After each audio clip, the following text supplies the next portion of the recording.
73 years carrying this family on my shoulders. 73 years giving it my all. And this is how they repay me. Mom, you stay at the farm. Someone has to look after the garden. David told me this morning, with that fake smile he inherited from his wife. Amber was standing there, in her new red dress, looking at me as if I were just another employee. And her mother, Catherine, with those expensive sunglasses, checking her phone as if I didn't exist. It's only for a week, Mrs. Margaret. You understand, she murmured without looking up. Only for a week. As if planting and watering were a game. As if these 73 years had been for nothing. I watched them get into the car, their suitcases filled with clothes I had washed and ironed, the towels I had folded, the shoes I had cleaned. They left for the coast to spend the money this land produces.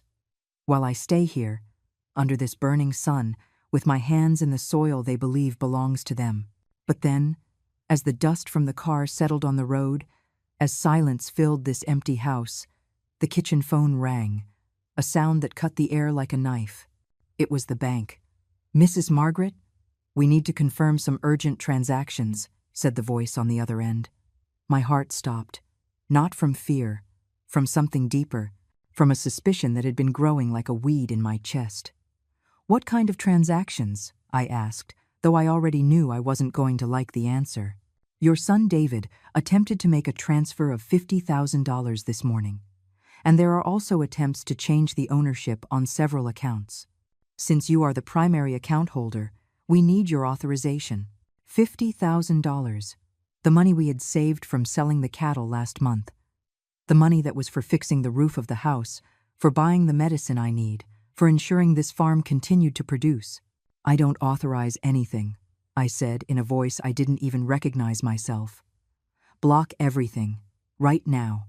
I hung up the phone and stood there, in this kitchen where I have prepared thousands of meals for a family that sees me as a nuisance. The yellow walls that I painted 10 years ago now seemed like silent witnesses to all I had endured in silence. That night, as I watered the tomatoes and lettuce they would eat upon their return, my phone vibrated. It was David. Mom, what happened with the cards? We can't withdraw a single cent, can't pay for anything. His voice sounded desperate, almost hysterical. I could hear Amber screaming in the background, and Catherine cursing in that elegant tone she uses when she thinks no one is listening. Mom, are you there? Answer me. I took a deep breath. The air smelled of damp earth and the jasmine flowers I had planted 20 years ago when I still believed this family valued me. I'm here, David. And be calm. We're stranded in this hotel. We can't even pay the bill. What did you do? What I did. As if protecting my own money was a crime. As if I didn't have the right to decide about what is rightfully mine. I did what I had to do, son. But Mom, it's an emergency. We need the money. An emergency. Their beach vacation was an emergency, but my blood pressure medicine was not. The roof leaking over my bed was not. The expenses of the farm that supports this entire family were not. The only emergency here, David, is that I finally opened my eyes. I ended the conversation at this critical moment. I have worked my whole life for this family. I have sacrificed my dreams, my youth, my health. And now I discover they were planning to take even the last thing I had left. But there's something they don't know. Something I discovered 3 days ago, when Helen, my neighbor, came over for coffee and told me what she had heard in town. Something that changes everything. This story is just beginning. 3 days ago, Helen came to visit me as she does every afternoon. She always brings her favorite mug, the white ceramic one with flowers that I gave her last year. She sat in the rocking chair on the porch, the same one where my late husband used to read the newspaper. Margaret, she said in that soft voice she uses when she has something important to say, I need to tell you something I heard in town. I was peeling oranges to make juice, but something in her tone made my hands stop. The peels fell to the floor like small, withered suns. What is it, Helen? She looked towards the road, as if afraid someone might hear us. Yesterday, I was at old Mr. Henderson's law office. I had gone to renew the papers for my land, you remember, and while I was waiting, I overheard Amber talking on the phone. My heart started to beat faster. Amber at the lawyer's office. That couldn't be a coincidence. She was talking to someone about selling the farm, Margaret. She said they already had a buyer, that they just needed to convince you to sign some papers, that they were going to tell you it was for renewing the insurance. The oranges rolled across the floor. My hands trembled like leaves in a storm. Are you sure about what you heard? As sure as my name is Helen Marie, and there's more. She also mentioned something about changing the bank accounts to David's name. She said it was more convenient for a woman your age. And then, Margaret, I heard something that chilled my blood. She said that after the sale, they were going to take you to a nursing home in the city, that they had already set aside the money to pay for it. A nursing home. As if I were a piece of old furniture that was no longer useful. As if these 73 years of life were worth nothing. I couldn't sleep that night. I lay awake in bed, staring at the ceiling that leaks when it rains, thinking about every strange conversation from the past few months. The times Amber and Catherine would fall silent when I entered the living room, the whispered phone calls, the papers they would quickly put away when I came near. I remembered when Amber came over 6 months ago with that green folder, insisting I sign some insurance documents. I had signed without reading, trusting them like a fool. What was really in those papers? Everything made sense now. David's insistence that I go to the bank to update my information. The constant pressure for me to give them power over my accounts, in case something happened to me. Catherine's frequent visits, who before barely spoke to me, but now came with store-bought cakes and fake smiles. I got up before dawn and walked all over the farm. I touched every tree I had planted. The avocado trees I planted when David was 10. The mango trees that grew up with him. The garden where I taught my granddaughter to recognize plants before Amber decided it was too dangerous to bring her here. This land has my footprints on every meter. My sweat watered every furrow. My tears fed every seed. And they wanted to take it from me like taking a toy from a child. The next day, very early, I walked to Helen's house. Her chickens were clucking in the yard, and the smell of burning wood came from her chimney. I needed to think. I needed a place where I felt safe. Her small kitchen always smells of cinnamon and freshly brewed coffee. Helen, I think I have to do something before it's too late.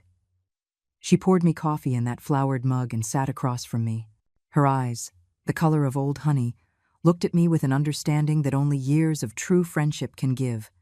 What do you need, Margaret? I need to go to the bank, today, and to the lawyer too.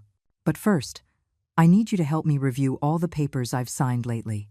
We went back to my house and sat at the dining room table. I took out all the folders, all the documents I had saved without fully understanding them.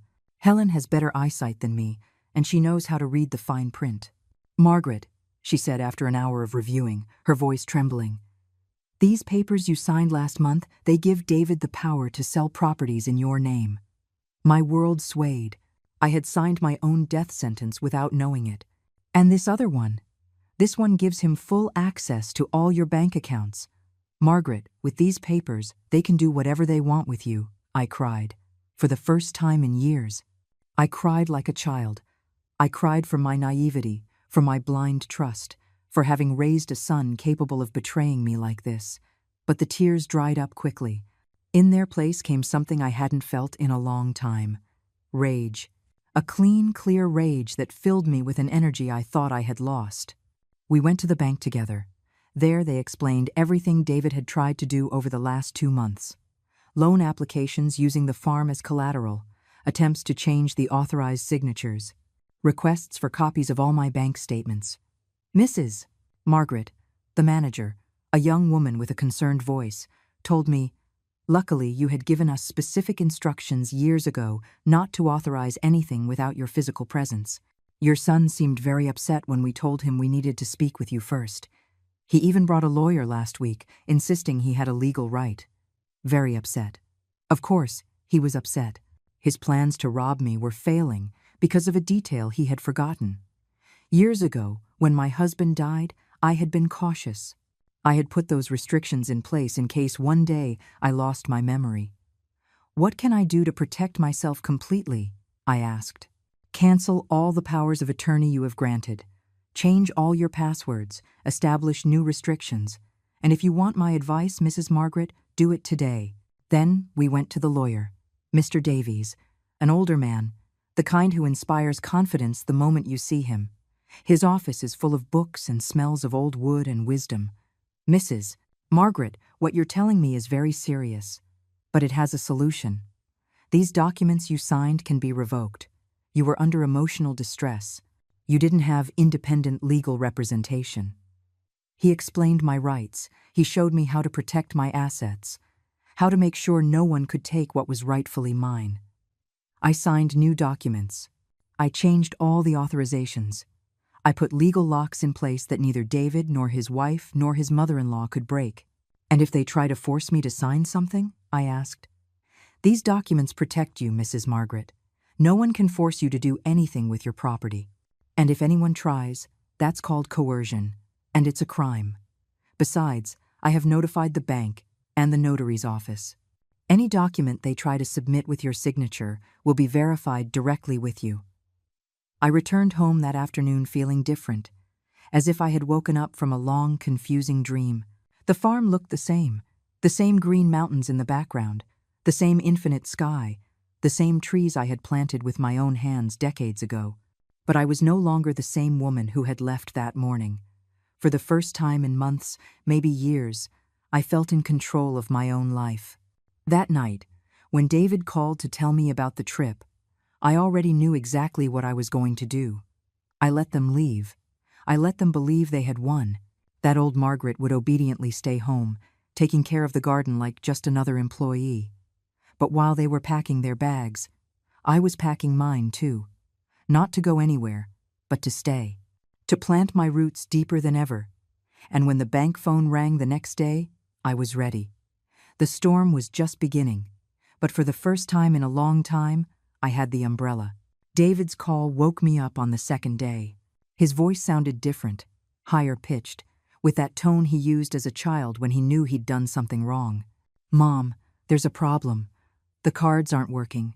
None of them. I sat up in bed slowly, feeling the morning sun stream through the window overlooking the yard. The chickens were already clucking, asking for their food. Life was going on as normal while theirs was falling apart 200 miles away. What kind of problem, David? We can't pay for anything. Not the hotel, not the food, not the gas. It's like all the accounts are frozen. I heard Amber screaming in the background. Her voice was distorted over the phone, but I managed to make out a few words. Useless. Your mother. Fix this. Mom, I need you to go to the bank, right now. It must be a system error. A system error, as if I were that naive. It's not an error, David. Silence. A long silence filled with the sound of the waves I could hear in the background. They were at the beach, under expensive umbrellas, while I was supposed to be sweating in the garden. What do you mean it's not an error? I mean, I canceled all the cards. I froze all the joint accounts. I revoked all the authorizations you had. Another silence. This one heavier than the last. Mom, you can't do that. We depend on that money. We, as if we were partners. As if they had worked a single day on this farm to earn that money. And whose money do you think that is, David? It's family money. You can't just leave us stranded here. Family. That word they had been using to manipulate me for months. Family when they needed money. Family when they wanted me to sign papers. But not family when they were planning to sell my house and lock me in a nursing home. David, come home. All of you. Right now. We can't come. We don't have money for gas. Then walk or borrow or do whatever you have to do. But come home. I hung up before he could answer. My hands didn't tremble this time. I felt strangely calm, like when the shock wears off after an accident and you realize you're still alive. That morning, I worked in the garden like never before. I planted new seeds of cilantro and parsley. I watered the tomatoes that were beginning to ripen. I pulled the weeds that were growing between the lettuce. Every movement was an affirmation. This land is mine. These plants are mine. This life is mine. Helen arrived around noon, as always. But this time she didn't bring her flowered mug. She brought a bag full of freshly made pastries and a bottle of bourbon. To celebrate, she said with a smile that crinkled her whole face. Celebrate what? That you finally got your nerve back, Margaret. We sat on the porch, eating pastries and taking small sips of the bourbon that burned my throat in the best way. The midday sun fell on us like a blessing. Do you think I did the right thing, Helen? Honey, the only thing you did wrong was taking so long to do it. She then told me that for months she had seen how I was fading away, how I stopped smiling when I talked about David, how my shoulders had started to stoop under the weight of always being available for everyone. Your late husband, God rest his soul, once told me, Helen, if anything happens to me, make sure no one takes advantage of Margaret. She's too good for her own good. Those words touched my soul. My husband had seen something I had refused to see for years. The phone rang again at 3 in the afternoon. This time it was Amber. Mother-in-law, we need to talk. Her voice had lost all its usual fake sweetness. Now it sounded sharp, desperate. Speak. What's going on? Why did you do that with the accounts? What do you think, Amber? I don't know. That's why I'm asking. We're stranded here. I got up from the porch and walked into the kitchen. I needed to be moving for this conversation. You know what, Amber? I think you do know. I think you know exactly why I did what I did. I don't know what you're talking about. Don't you? You don't know anything about a conversation at Mr. Henderson's law office? You don't know anything about papers to sell the farm? You don't know anything about plans to take me to a nursing home? Total silence. I couldn't even hear the waves in the background anymore. Mother-in-law? Don't call me mother-in-law. Mothers-in-law are family, and you stopped being my family the day you decided to rob me. It wasn't robbery. It was for your own good. A woman your age can't manage such a large property on her own. There it was, the truth, finally. A woman my age. As if 73 were a disease. As if experience were a disability. And who decided that? You? Your mother? My own son? We were all worried about you. Lies. You were worried about the money. About the property. About what you could get if I disappeared from the picture. I heard her pass the phone to someone else. It was Catherine.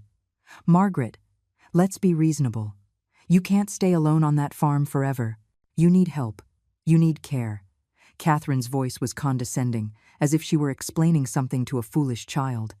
You know what I need, Catherine? I need you and your daughter to stay away from my family.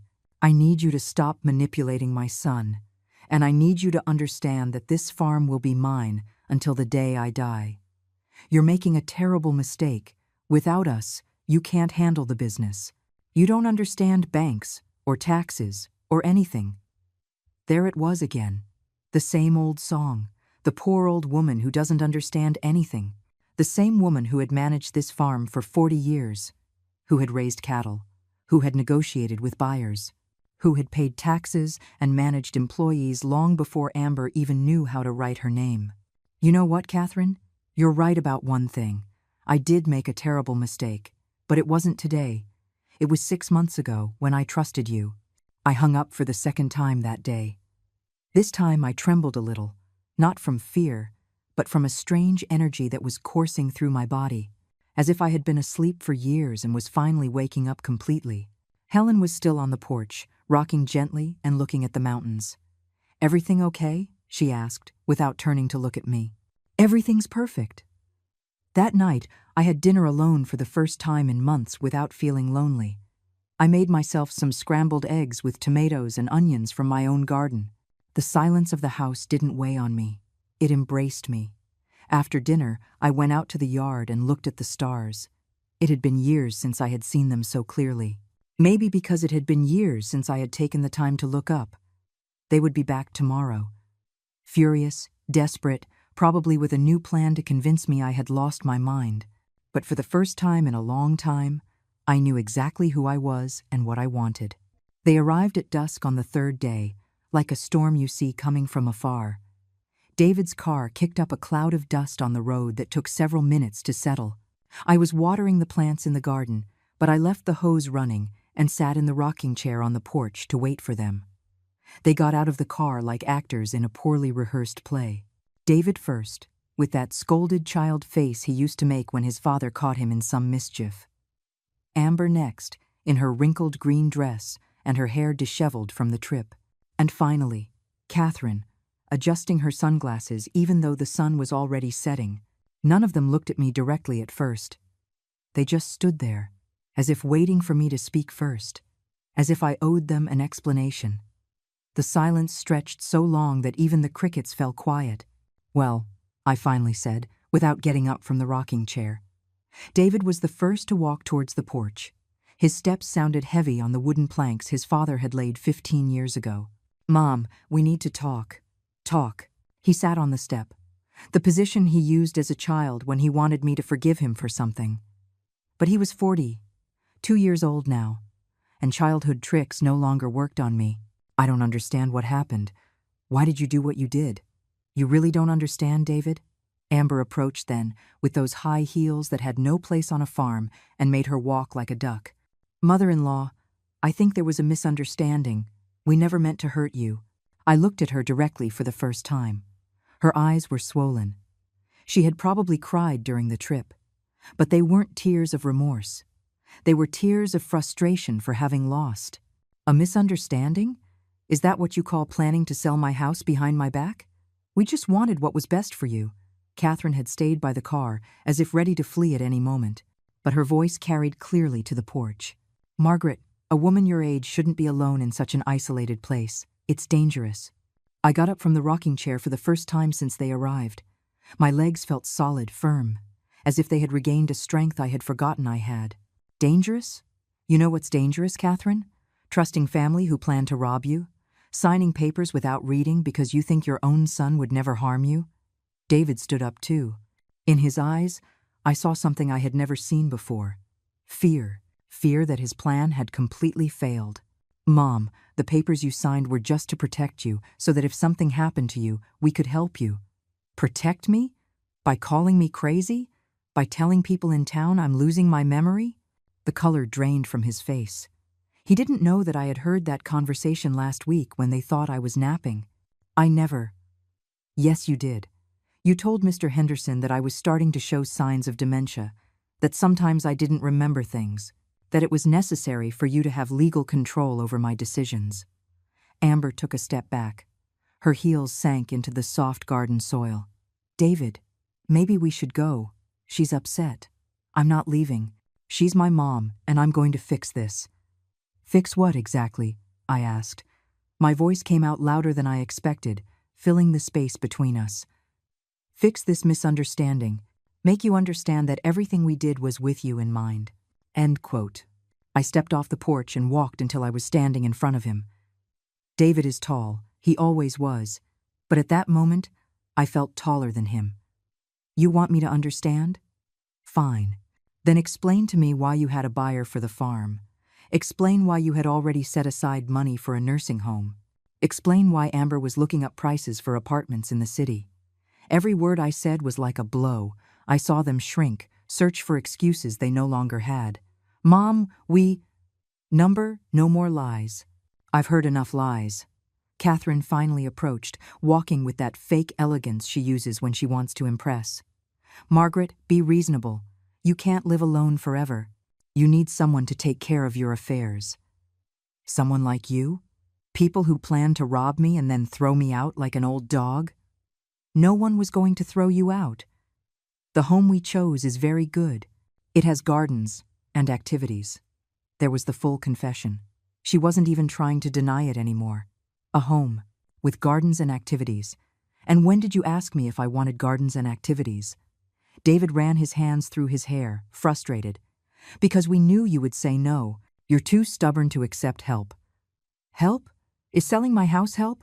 Is stealing my savings help? We weren't going to steal anything. The money was going to be used to take care of you." "Lies. The money was going to be used for you to live comfortably while I rotted in a nursing home." Amber started crying again. Those manipulative tears she used whenever things didn't go her way. "Mother-in-law, please. We're family. We can fix this." "Family? You call this family?" I walked to the garden and cut a white rose from the bush I planted when my granddaughter was born. I held it in my hands, feeling the soft thorns against my fingers. "Do you know what real family is? Family is Helen, who warned me about your plans. Family is Mr. Davies, who helped me protect my rights without asking for anything in return. Family is this land that has sustained me for 40 years. "But we're your blood," David shouted, desperate. "Blood means nothing if the heart is rotten." Catherine stepped forward then, with that fake smile she reserved for special occasions. Margaret, let's be practical. You need us more than you think. Who's going to take care of you when you get sick? Who's going to manage the farm business? I will take care of myself, as I have for 73 years. And as for the farm business, I have some news for you. I went back to the porch and took from my purse the papers I had signed that morning with Mr. Davies. Yesterday, I signed a new will. Everything I have will go to a foundation that helps abused women. Not a single cent, not an inch of land will be for you. The silence that followed was different from all the others. It was a silence of defeat, of destroyed plans, of dreams of easy money evaporating like dew in the morning. David sat on the step again, but this time not like a child seeking forgiveness. He sat like a man who finally understood the consequences of his actions. Mom, you can't do that. I'm your only son. Being my only son gave you rights, David, but it also gave you obligations, and you chose to betray me instead of taking care of me. Amber had stopped crying. Now she was looking at me with a pure rage that finally showed her true face. You're crazy. Completely crazy. David, do something. What do you want me to do? I don't know, but you can't let her take everything from us. No one is taking anything from you, I said calmly. You are simply losing something that was never yours. The sun had set completely. The first stars were beginning to appear in the violet sky. It was time for them to leave. Go, I told them. This house is no longer your home. David looked at me as if he hadn't understood the words. As if it were impossible that his mother, the woman who had cleaned his scraped knees and prepared his favorite meals for 40 years, was telling him to leave. Mom, you can't be serious. I have never been more serious in my life. Amber approached then, with the desperation of a cornered animal that made her look ugly despite all her makeup. Mother-in-law, think carefully. Without us, you have no one. What are you going to do when you get sick? When you need help? I'm going to do the same thing I've always done. Solve my problems on my own. But you're 73 years old? And you're 35, but you act like you're 5. Age is no excuse for being useless, Amber. Catherine had already gotten into the car, probably calculating that this battle was lost. But she shouted from the window, Margaret, this isn't over. We have legal rights. The papers you signed give us power. Those papers? I took the folder I had taken to the lawyer out of my purse. Are you referring to these papers that have already been nullified? Or these other ones, where it's proven that you pressured me to sign without legal representation? Her face fell. Even from a distance, I could see how reality hit her like a hammer. That's impossible. Those documents are valid. They were valid, until Mr. Davies proved there was emotional coercion. It turns out the law protects senior citizens from abusive children. Who would have thought? David stood up abruptly, so fast that the step planks creaked. We are not abusive. Everything we did was for your own good. For my own good? David, look around. Look at this farm I built with my own hands. Look at this house where I raised you. Do you really think I don't know what's good for me? I walked to the garden where my roses were, the same ones I had planted when he was little, and asked me why flowers had thorns. To protect themselves from those who want to hurt them, I had explained then. I never thought that one day he would be one of those threats. Look, David, do you see these roses? I planted them 20 years ago. I've cared for them, pruned them, protected them from pests. No one else knows how to care for them like I do. No one else knows how much water they need, when to fertilize them, how to protect them from the cold. I turned to him, holding the white rose I had cut. This farm is the same. I know how every foot of this land works. I know every tree, every animal, every problem that can arise. I've managed droughts, floods, pests, low prices, high prices. I've done it alone for years, especially after your father died. But Mom... No, let me finish. In all these years, did you ever see me fail? Did a harvest ever get lost because of me? Were we ever unable to pay the bills? Did this family ever go hungry? He couldn't answer because the answer was no. I had never failed. I had never let anything bad happen to this family. So why did you decide I could no longer take care of myself? Why? Because Amber told me that. They're at Island, Amber told you. And since when does Amber know more about my life than I do? Amber stepped forward with her fists clenched. I was just trying to help. Your son was worried about you. Lies. My son was worried about the money, and you were worried about getting a house without having to work to pay for it. That's not true, isn't it? Then explain to me why the day after I signed the papers, you had already set aside $50,000 to buy an apartment in the city. David's face went white. He didn't know I had seen the messages on his phone when he left it on the table during lunch. How do you know that? Because I'm not blind, David, nor deaf, nor stupid. I saw the messages with the real estate agent. I saw the floor plans for the apartment you wanted to buy with my money. Catherine got out of the car again, but this time she looked like a wounded beast. All of this is normal. Children always inherit from their parents. We were just speeding up the process. Speeding up? Do you mean you were waiting for me to die? No, I mean it was logical to plan for the future. The future. My future. Without asking me what I wanted for my future. I walked to the fence that divides my property from Helen's. In the distance, I could see the light from her kitchen. She was probably making dinner, unaware that the war that would define the rest of my life was unfolding here. Do you know what my future was in your plans? 3 meals a day in a communal dining room, a single bed in a room I would share with a stranger, scheduled activities as if I were a 5-year-old child, visits once a month if you had time. The home we chose was very good, Amber protested. Did you visit it? Well, we saw the pictures online. The pictures online? You were going to lock up your husband's mother in a place you didn't even know in person. David approached then, with that lost child face that broke my heart despite everything. Mom, forgive me. I know we messed up, but we can fix this. We can start over. For a moment, just a moment, I was tempted to forgive, to hug him like when he was little and had nightmares, to tell him everything was going to be okay. But then I remembered the conversation I had overheard 3 nights ago when they thought I was asleep. David telling Amber, "It won't be long now. When she's in the home, we can do whatever we want with the farm." Start over? As if nothing happened? Yes, exactly. We can forget all this. David, look me in the eyes. He did. In those eyes, I saw the boy he had been, but also the man he had become, a man capable of betraying his own mother for money. I can't forget, and even if I could, I don't want to. Why? Because what you did taught me something important, that family is not just blood. Family is respect, it is affection, it is protection. You took all 3 things from me. Amber started walking towards the car, dragging her feet on the ground. David, let's go. She's not going to change her mind. I'm not leaving, she's my mom. Your mom has already made her decision. And we can't stay here like beggars. David looked at me one last time. In his eyes was something I had never seen before, the understanding that he had lost something forever, not just the inheritance, not just the money. He had lost his mother. Is there really no way to fix this? There was a way, David. It was called not betraying me. Mom, go, please, before I say something I might regret.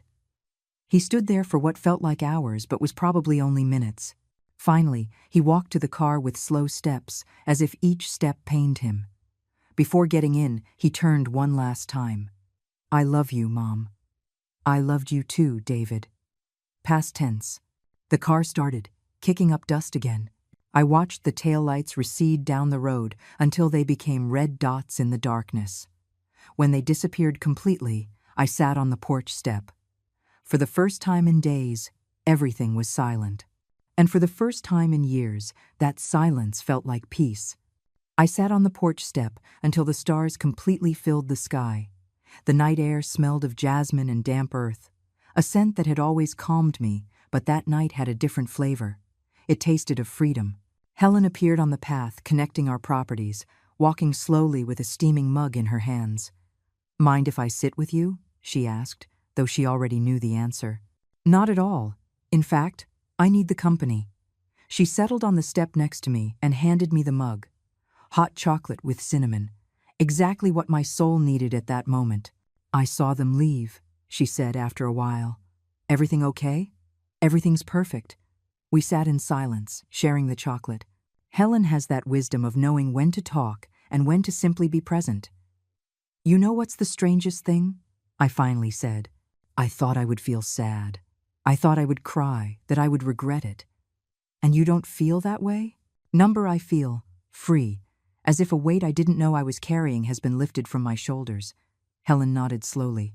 My grandmother used to say that sometimes you have to prune the sick branches so the tree can grow healthy. Ah, bling.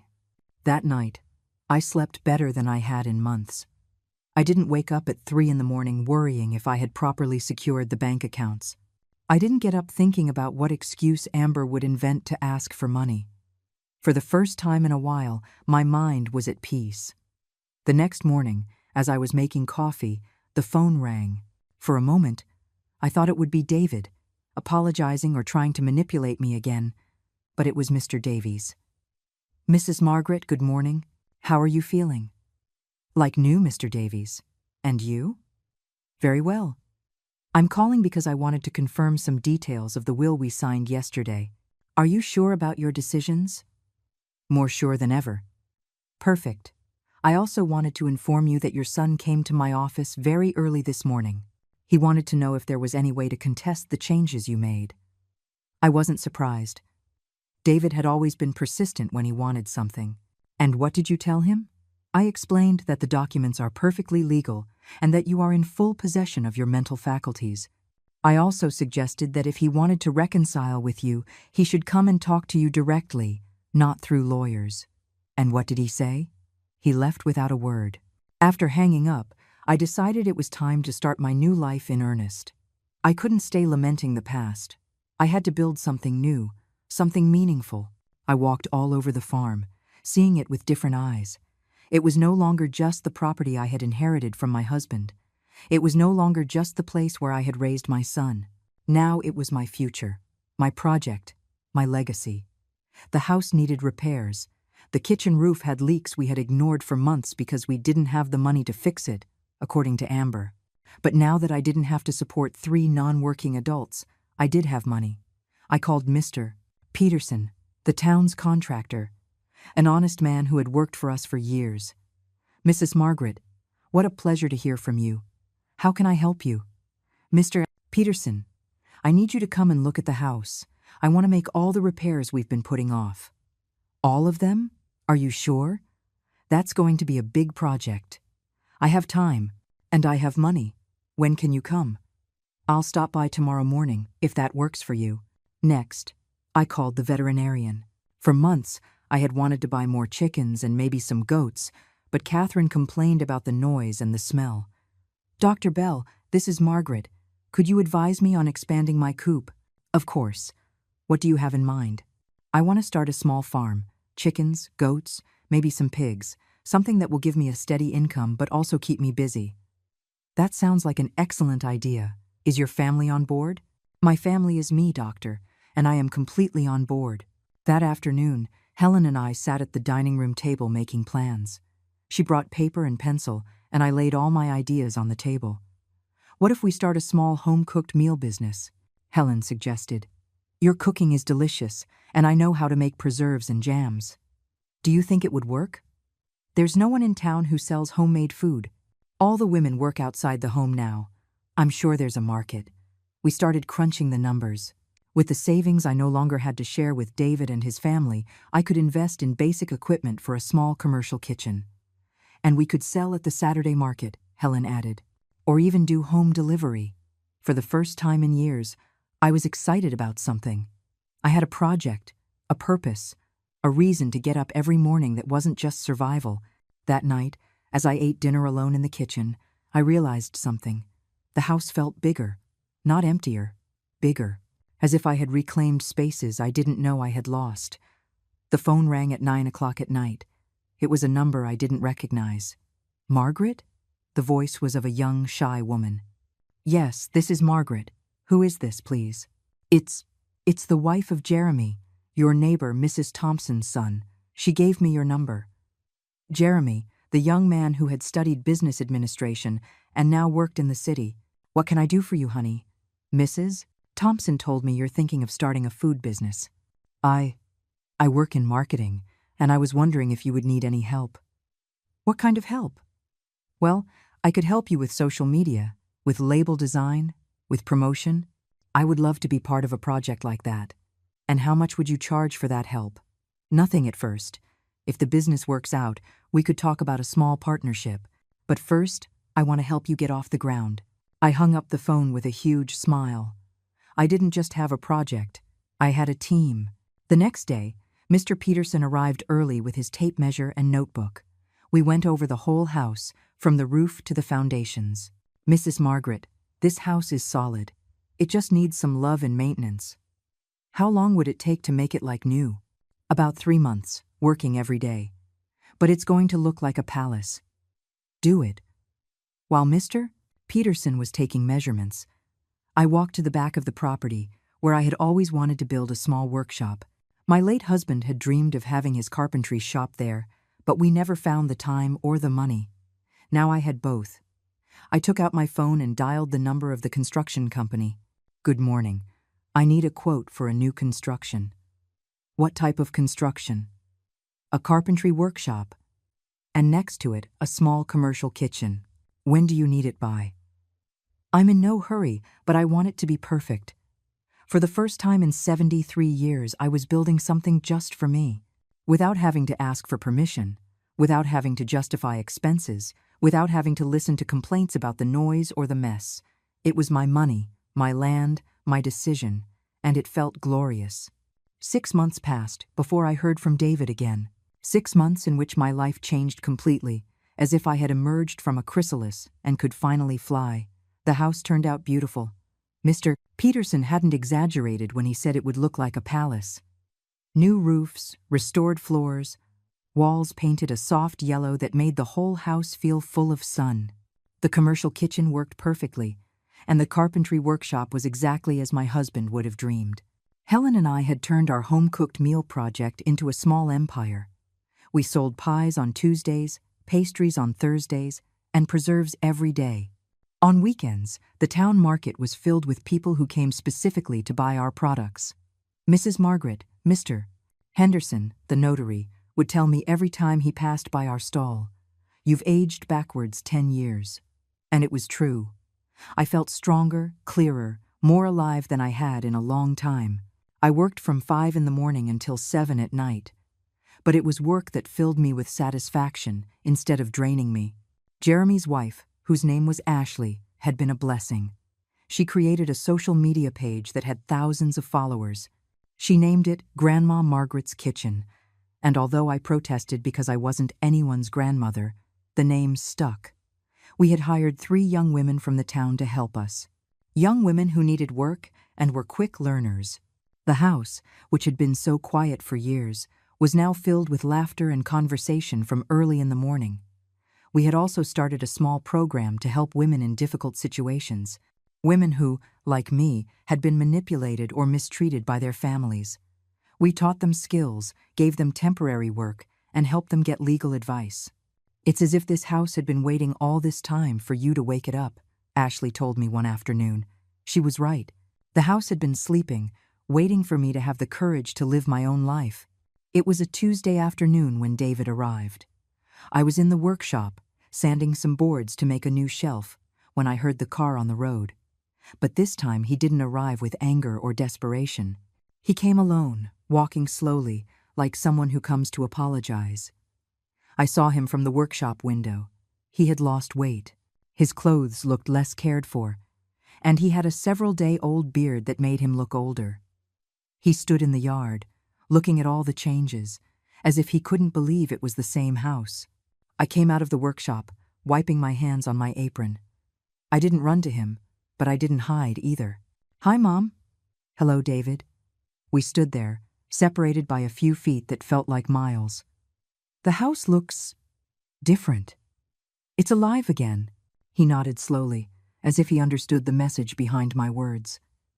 "Can I sit down?" "It's your decision." He sat on the porch step, in the same place he had sat last time, but now he looked small, defeated. "Mom, I came to apologize." I didn't answer. I had learned the power of silence. "I know what we did was wrong. I know there's no excuse, but I wanted you to know that I've realized everything." Everything what? That you were right. That Amber manipulated me. That I lost the most important person in my life because of greed. And Amber? She left. 3 months ago.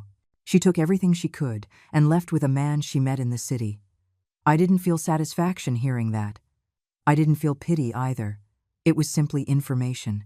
And Catherine is in a nursing home. Her own son committed her when she ran out of money. The irony was perfect, but I said nothing. Mom, I know I don't deserve forgiveness. I know it's probably too late.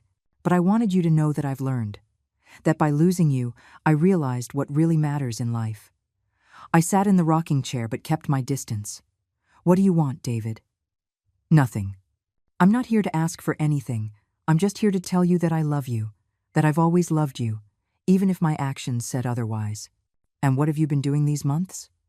Working. I work in construction now. It's hard, but it's honest. I sleep in a rented room, eat at cheap diners. I'm trying to understand how I became so stupid. For the first time in the conversation, his eyes filled with real tears. Not tears of manipulation, but of real remorse. I see the life you've built without us, and I realize that we were the ones holding you back. You didn't need us to take care of you. We were the ones who needed you. At that moment, Helen came out of the kitchen, wiping her hands on her apron. Margaret, everything okay? Everything's fine. Helen, I'd like you to meet David, my son. Helen looked at him with that look older women have when they're sizing up a man, a look that sees straight into the soul. A pleasure, David. I've heard a lot about you. David turned red. He knew exactly what kind of things Helen had heard. The pleasure is mine, ma'am. Are you staying for dinner? David looked at me, waiting for my answer. You can stay if you want, but not as family, as a guest. I understand. Helen left, but not before winking at me. She knew she was giving me space to decide what to do. Mom, do you think that someday we could try to be a family again? I don't know, David. Family isn't something you can break and glue back together like a vase. Once trust is broken, things are never the same again. I know, but maybe they could be different. Better. Better how? More honest, more respectful, more real. I looked at him for a long time. In his eyes, I no longer saw the manipulative man who had tried to rob me. I saw the boy he had been, but I also saw something new. Real humility. Do you know what you have to do if you want to try to rebuild something with me? What? You have to earn it, not with words, but with actions. You have to prove to me over months, maybe years, that you have truly changed. How? By working honestly, by living honestly, by respecting my decisions, even if you don't like them, by treating me like a whole human being, not like an old woman who needs to be cared for. And if I do all that? If you do all that, maybe, someday, we can be friends. But we will never go back to being the mother and son we were before. That relationship died the day you decided to betray me.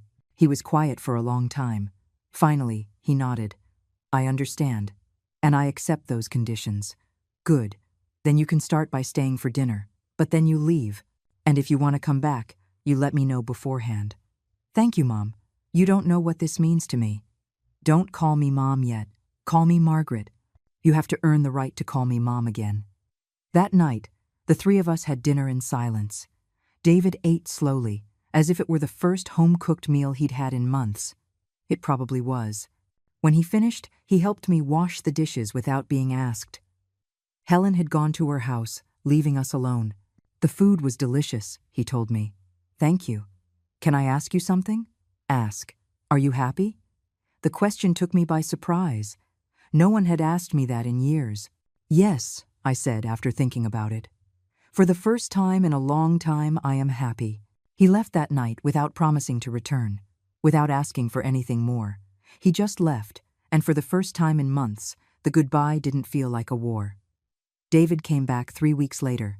This time he called before coming, as I had asked him to. Margaret, can I visit you on Sunday? I wanted to help you with something if you need it. Help me with what? With whatever. I know you have the food business. Maybe you need someone to carry heavy things, or fix something. The offer surprised me. For years, David had avoided any physical work on the farm. He always had an excuse. His back hurt. He had important things to do. That kind of work was for employees. Come on Sunday at 8 in the morning. There are a few things I need fixed. He arrived on time, dressed in work clothes and old boots. He looked different, thinner but also stronger, as if the physical labor had hardened him in a good way. What do you need me to do? The goat pen needs repairing. Some of the boards are loose. He worked for 4 hours without complaining. I watched him from the kitchen window while I prepared dough for pastries. He moved differently, with more care, with more respect for the tools and materials. He was not the same man who once considered this type of work beneath him. At noon, I brought him a glass of cold water and a plate of food. "Thank you," he said, and sat down to eat on the ground, leaning against a tree. "Why are you doing this, David? Fixing the pen?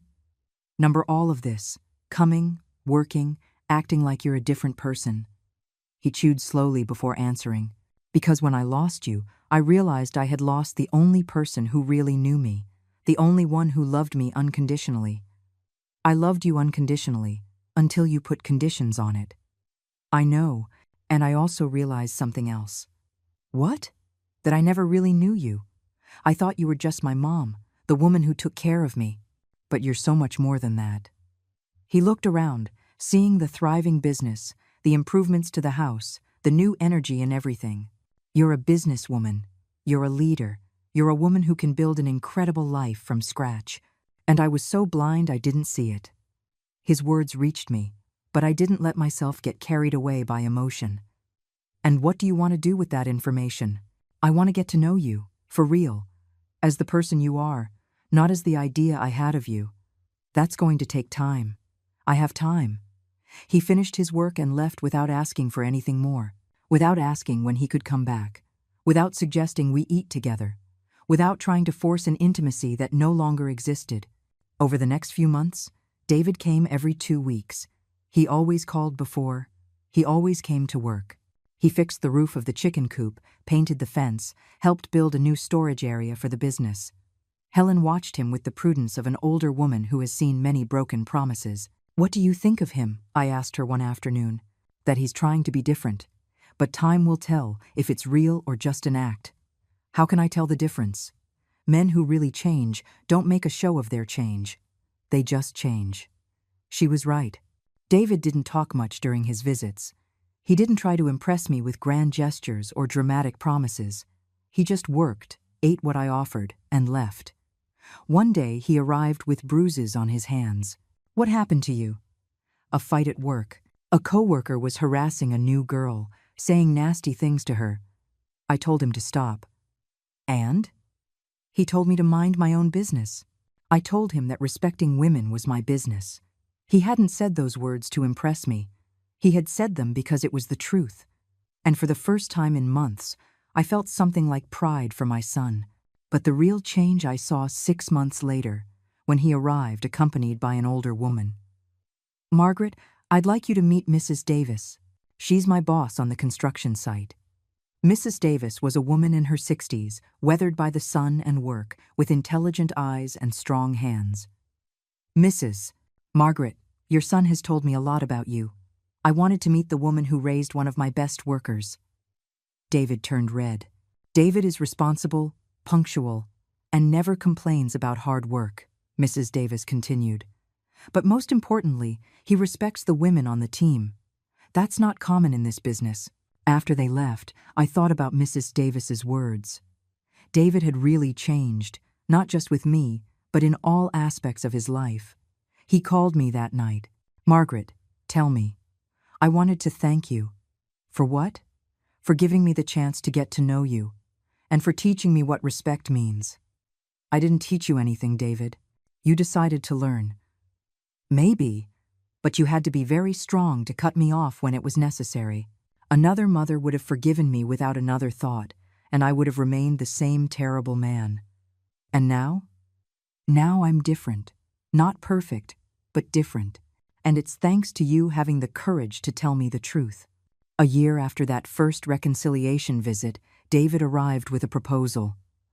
"Margaret, I've been thinking about something." "About what?" Would you like for us to be partners? Partners in what? In the business. Not as a son who inherits, but as a partner who contributes work and earns his share. The idea intrigued me. What would you contribute?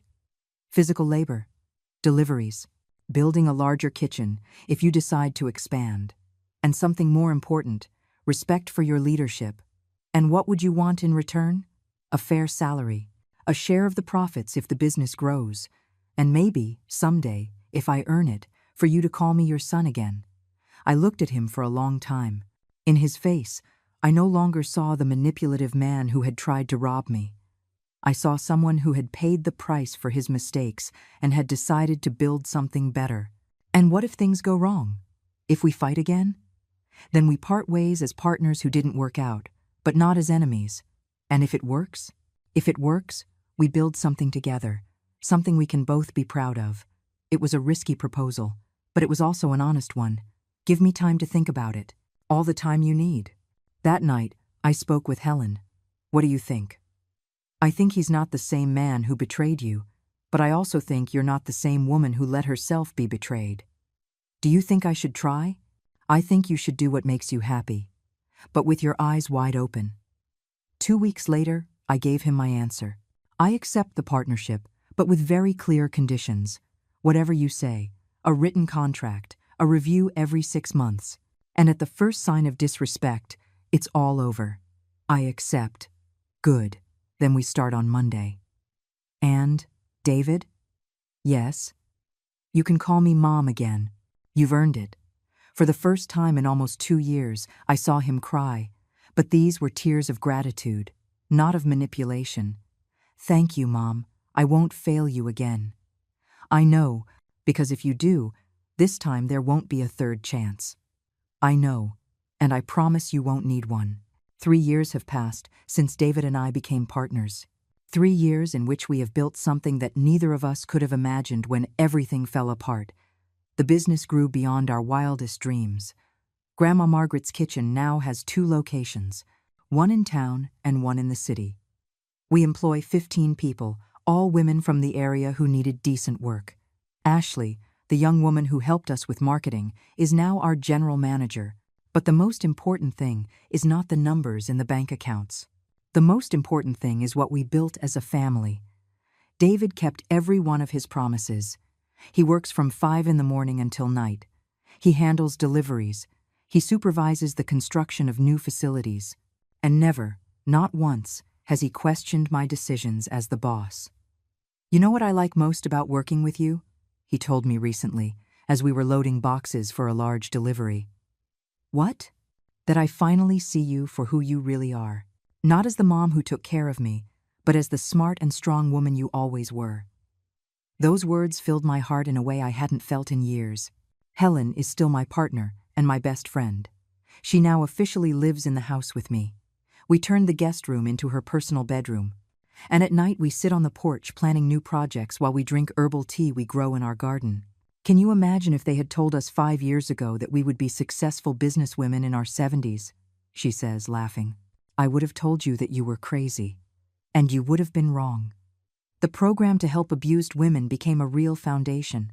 We have a small shelter at the back of the property where women fleeing abusive situations can stay while they rebuild their lives. We teach them skills, help them with legal advice, and support them until they can stand on their own. Yesterday, a 25-year-old woman arrived with 2 small children.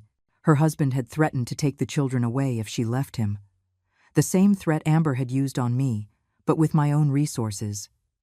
Can I really stay here without paying anything? She asked me with eyes full of fear. Not only can you stay, but you're going to learn to do something you like that will give you financial independence. And when you're ready to leave, we'll help you find your own place. Why are you doing this for me? You don't know me. Because all women deserve the opportunity to live with dignity. And because someone taught me that sometimes you have to be very brave to save your own life. This morning, as I was preparing dough for Tuesday's pies, the phone rang. It was Mr. Davies. Mrs. Margaret, I'm calling to give you some news. Good or bad? Very good. Your foundation just received an anonymous donation of $50,000. I sat in the nearest chair. $50,000. The same amount David had tried to steal years ago. Do you know who made it? I can't tell you, but I have my suspicions. That afternoon, when David arrived from work, I confronted him. It was you who donated the money to the foundation. He turned red, just like when he was a child, and I caught him doing something he shouldn't. How did you know?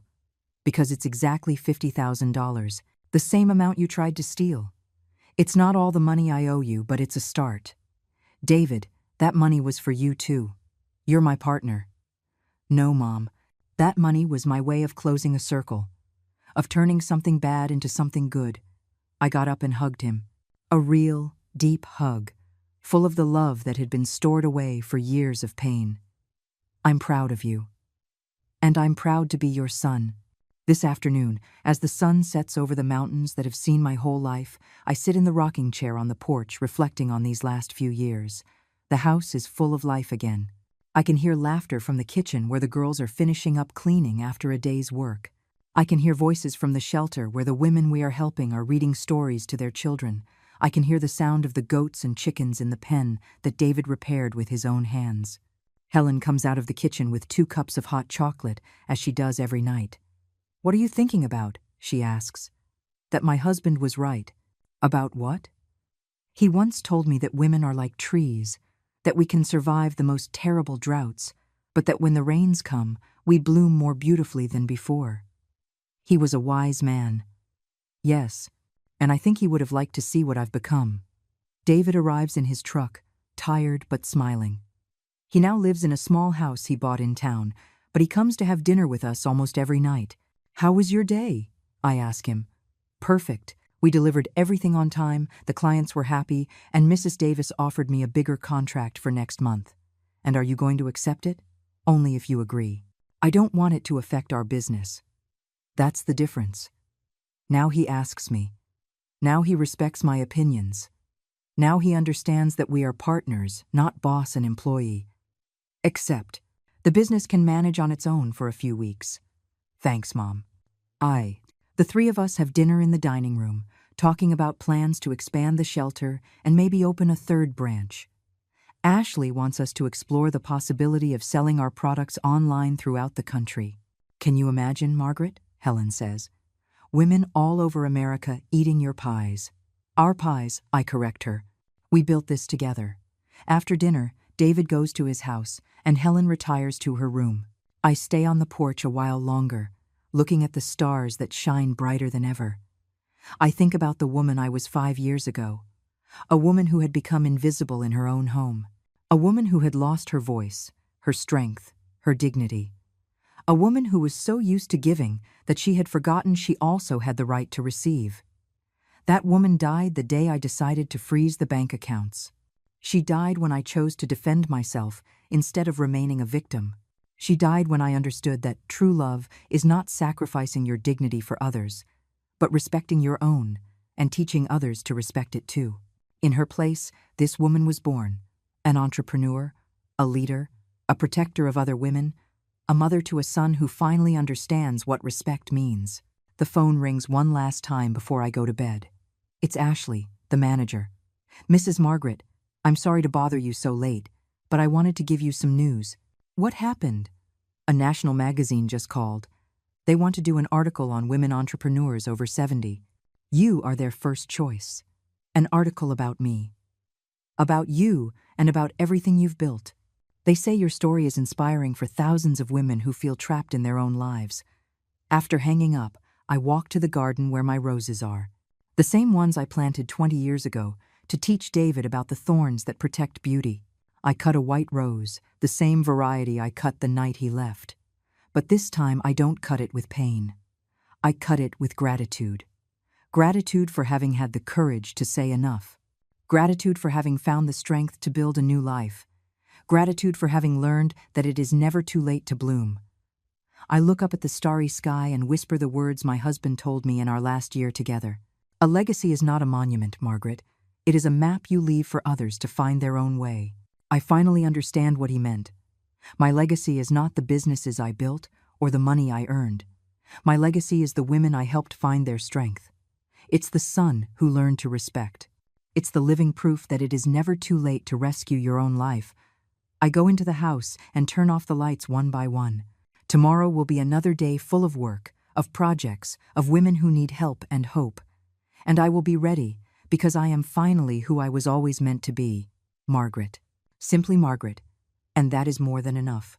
It was my daughter Rebecca's 45th birthday, and I had arrived early at her house with the cake I had specially ordered from her favorite bakery. It cost $200, but for my only daughter, nothing was too expensive. I knocked on the door with a smile, expecting to see her face light up like it did when she was a little girl, but when she opened it, her expression was one of total annoyance. "Oh, it's you," she muttered, without even looking me in the eye. "Happy birthday, my love," I said, extending the cake with the little candles already in place. "I brought your favorite chocolate with strawberries, just like when you were little." Rebecca sighed deeply, as if my presence were an unbearable burden. "Mom, we need to talk," she said dryly, letting me in without even thanking me for the cake. We sat in the living room of her beautiful house, the house that I had completely financed when she and Hugo got married. It had been $150,000 from my life savings, money I had saved penny by penny working double shifts as a nurse for 40 years. "You know, Mom," Rebecca began in that cold voice she had developed in recent years, "I've been thinking a lot about my birthday, about gifts, about what would really make me happy." I nodded enthusiastically. "Of course, my love. Tell me what you want, and I'll get it for you." "A trip? Jewelry? Maybe that new car you mentioned." Rebecca looked me directly in the eyes, and what I saw there chilled me to the bone. It was pure contempt. "What I would like most as a birthday gift," she said slowly, savoring each word, "is for you to just die." The world stopped. I literally felt as if someone had ripped my heart out of my chest. The words echoed in my ears like an endless refrain.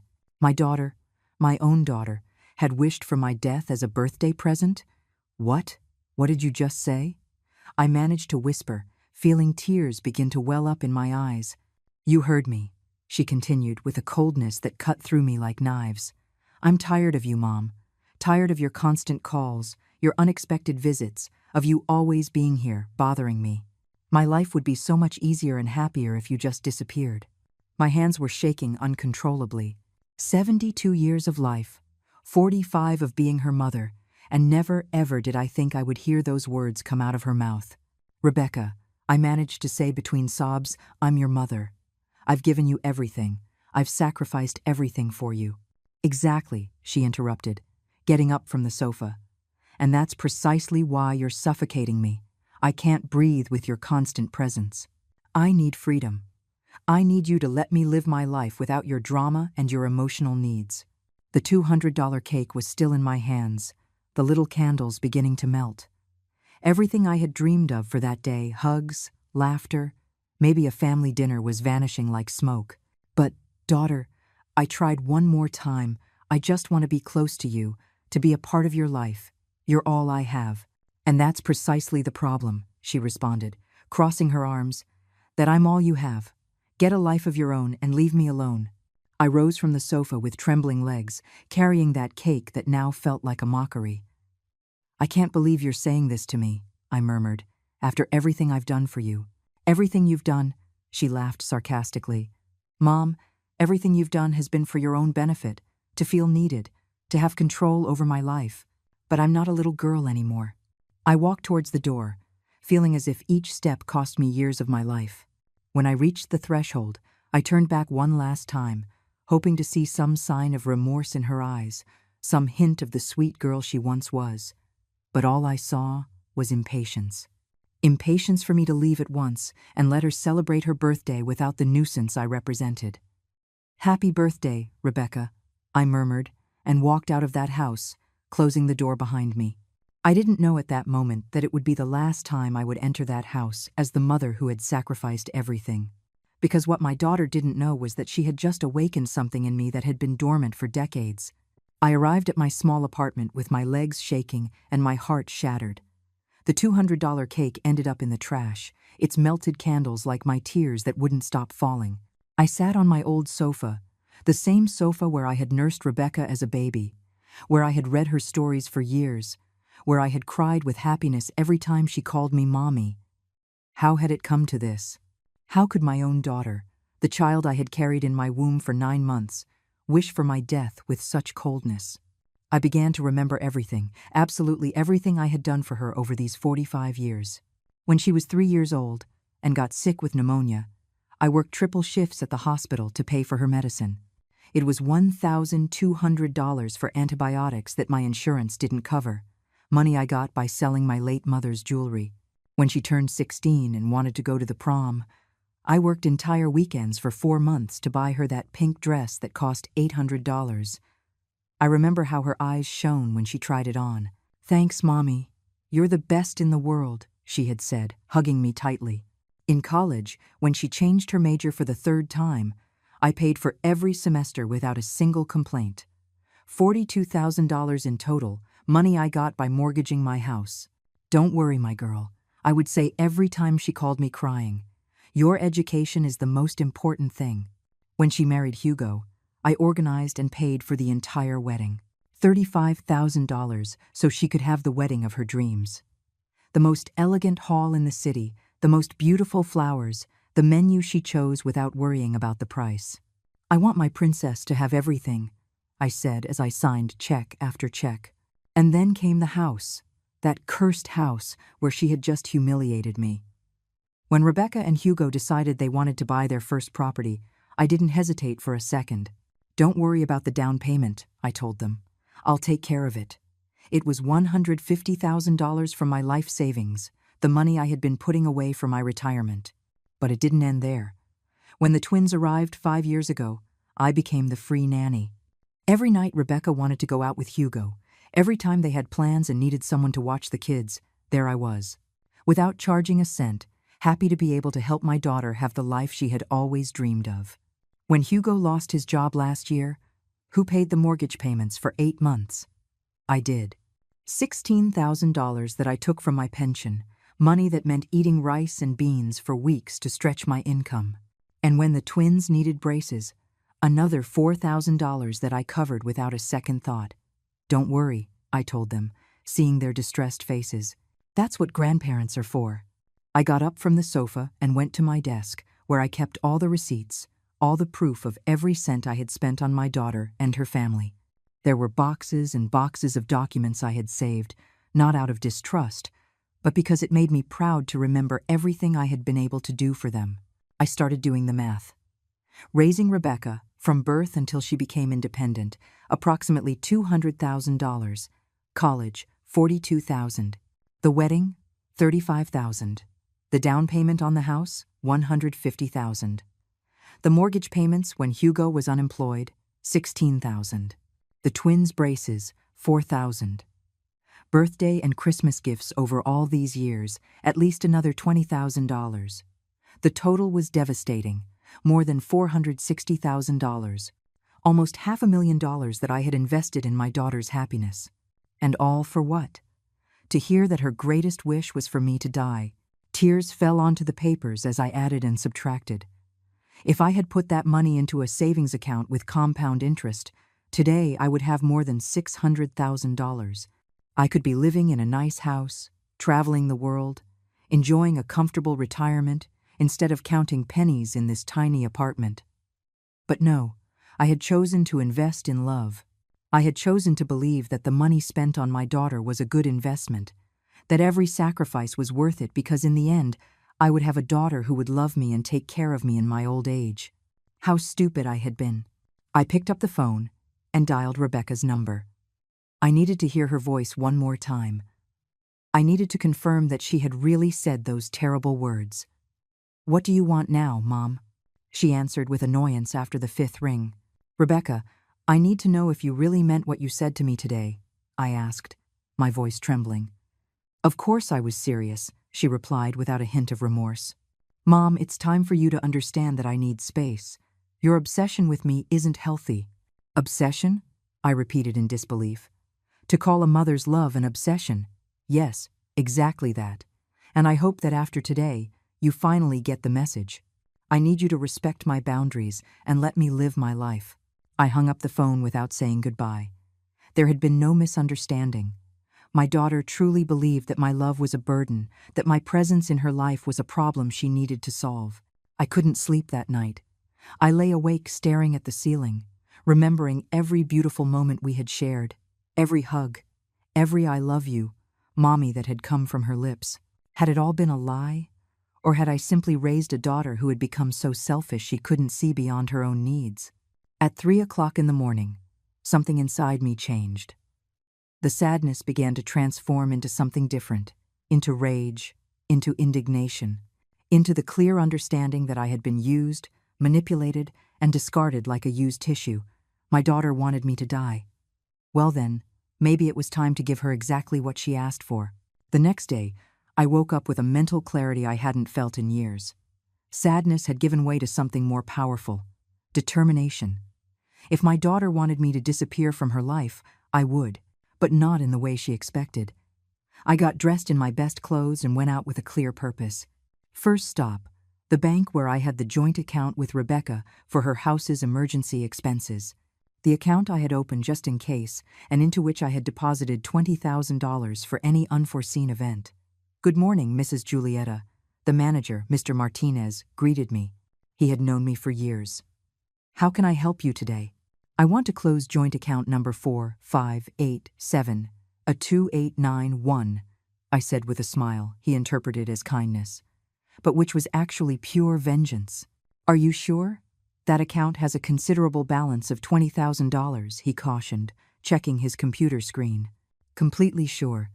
I want to transfer all of that money to my personal account," I replied, signing the papers with a steady hand. Seeing those $20,000 returned to my personal account gave me a satisfaction I hadn't felt in years.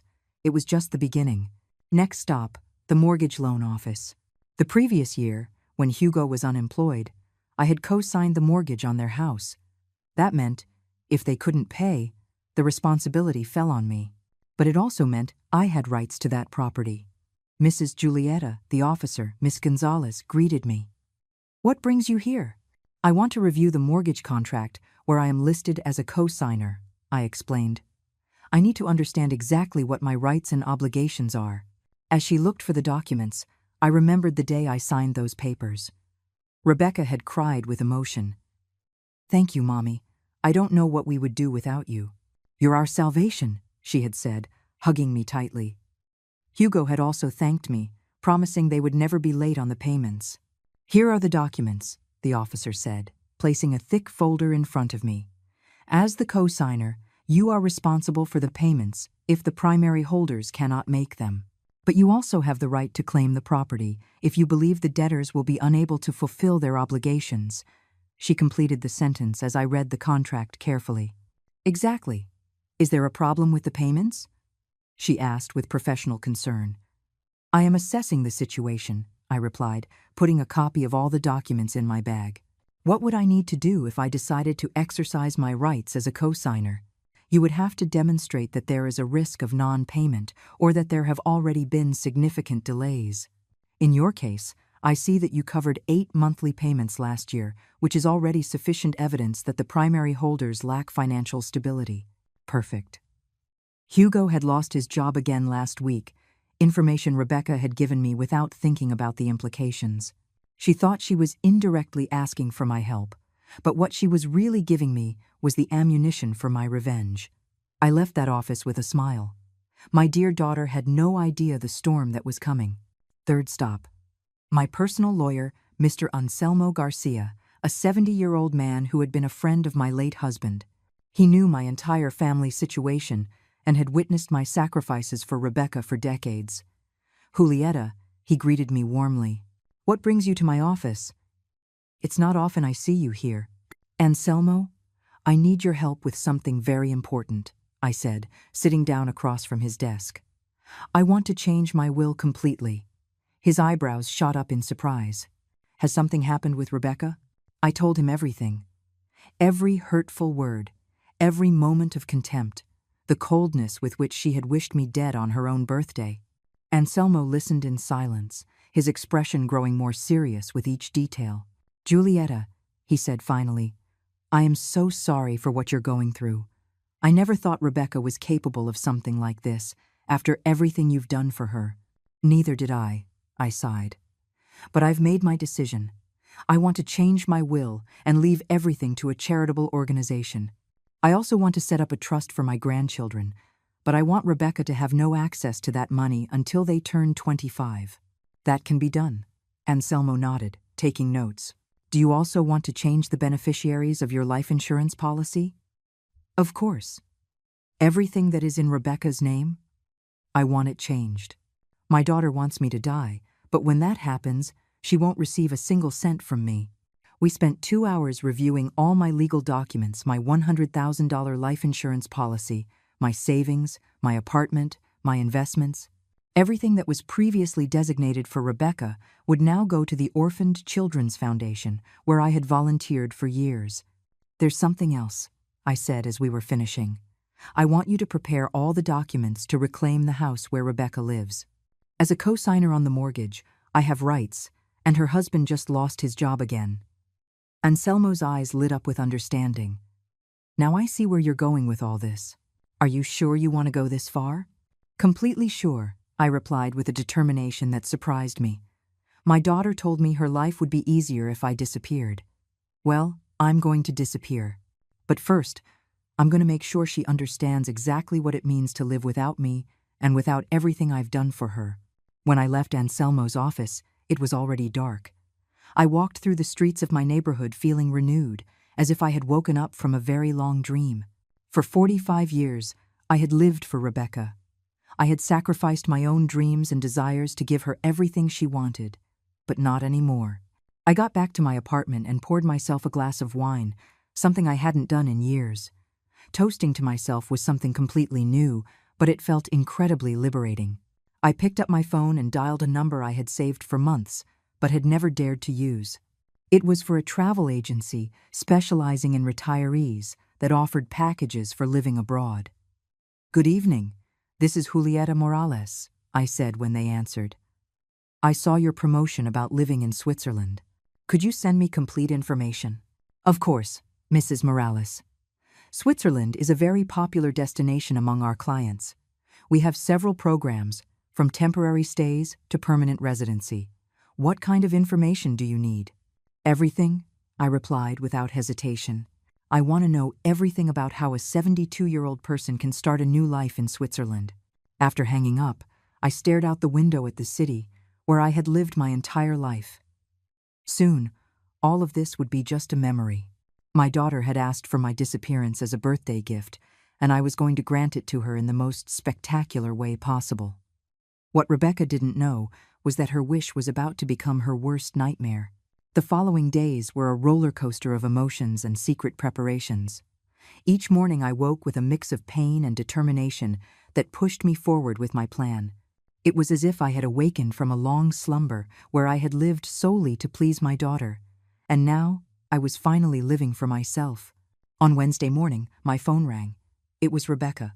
For a moment, my heart raced, thinking that maybe she had reconsidered, that perhaps she was going to apologize for the terrible words she had said to me.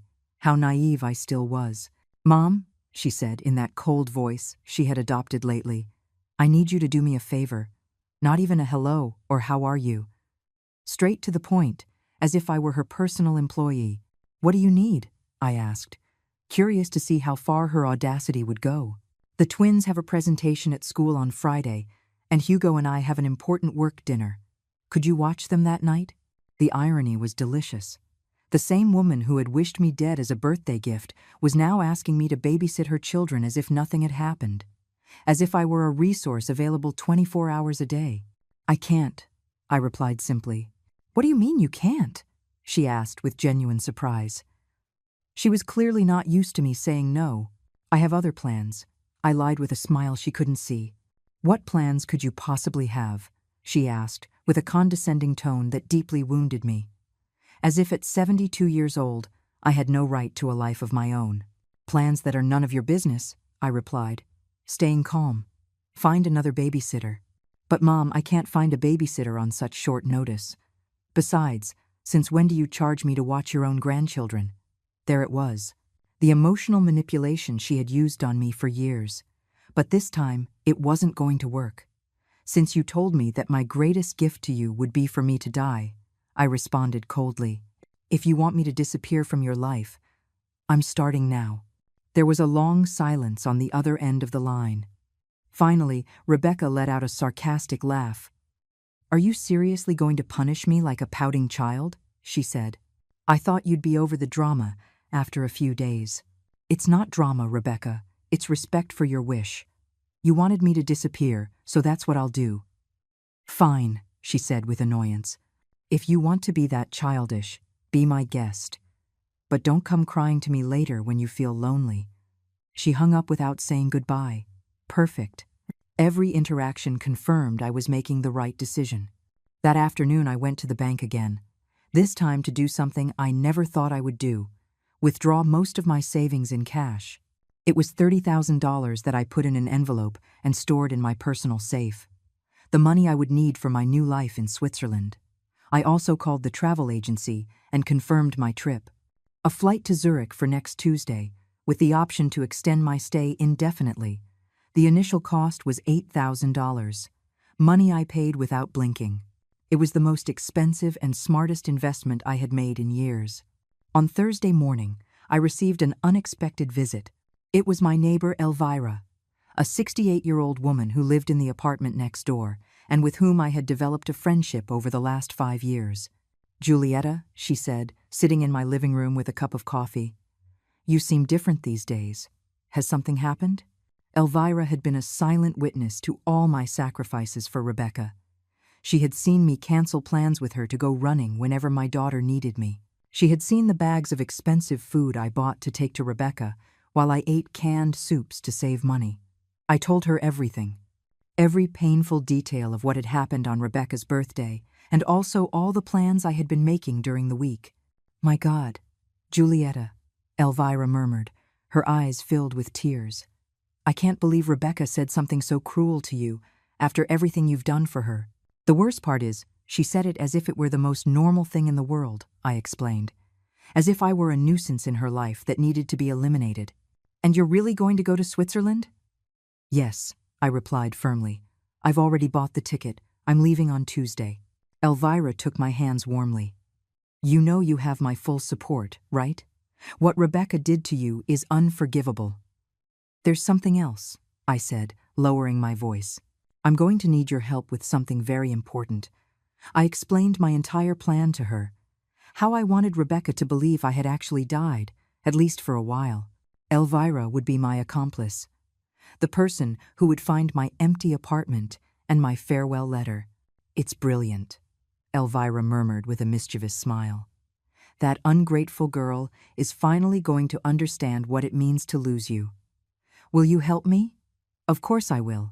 In fact, I think it's exactly what Rebecca needs to wake up. That night I worked on the most important letter of my life.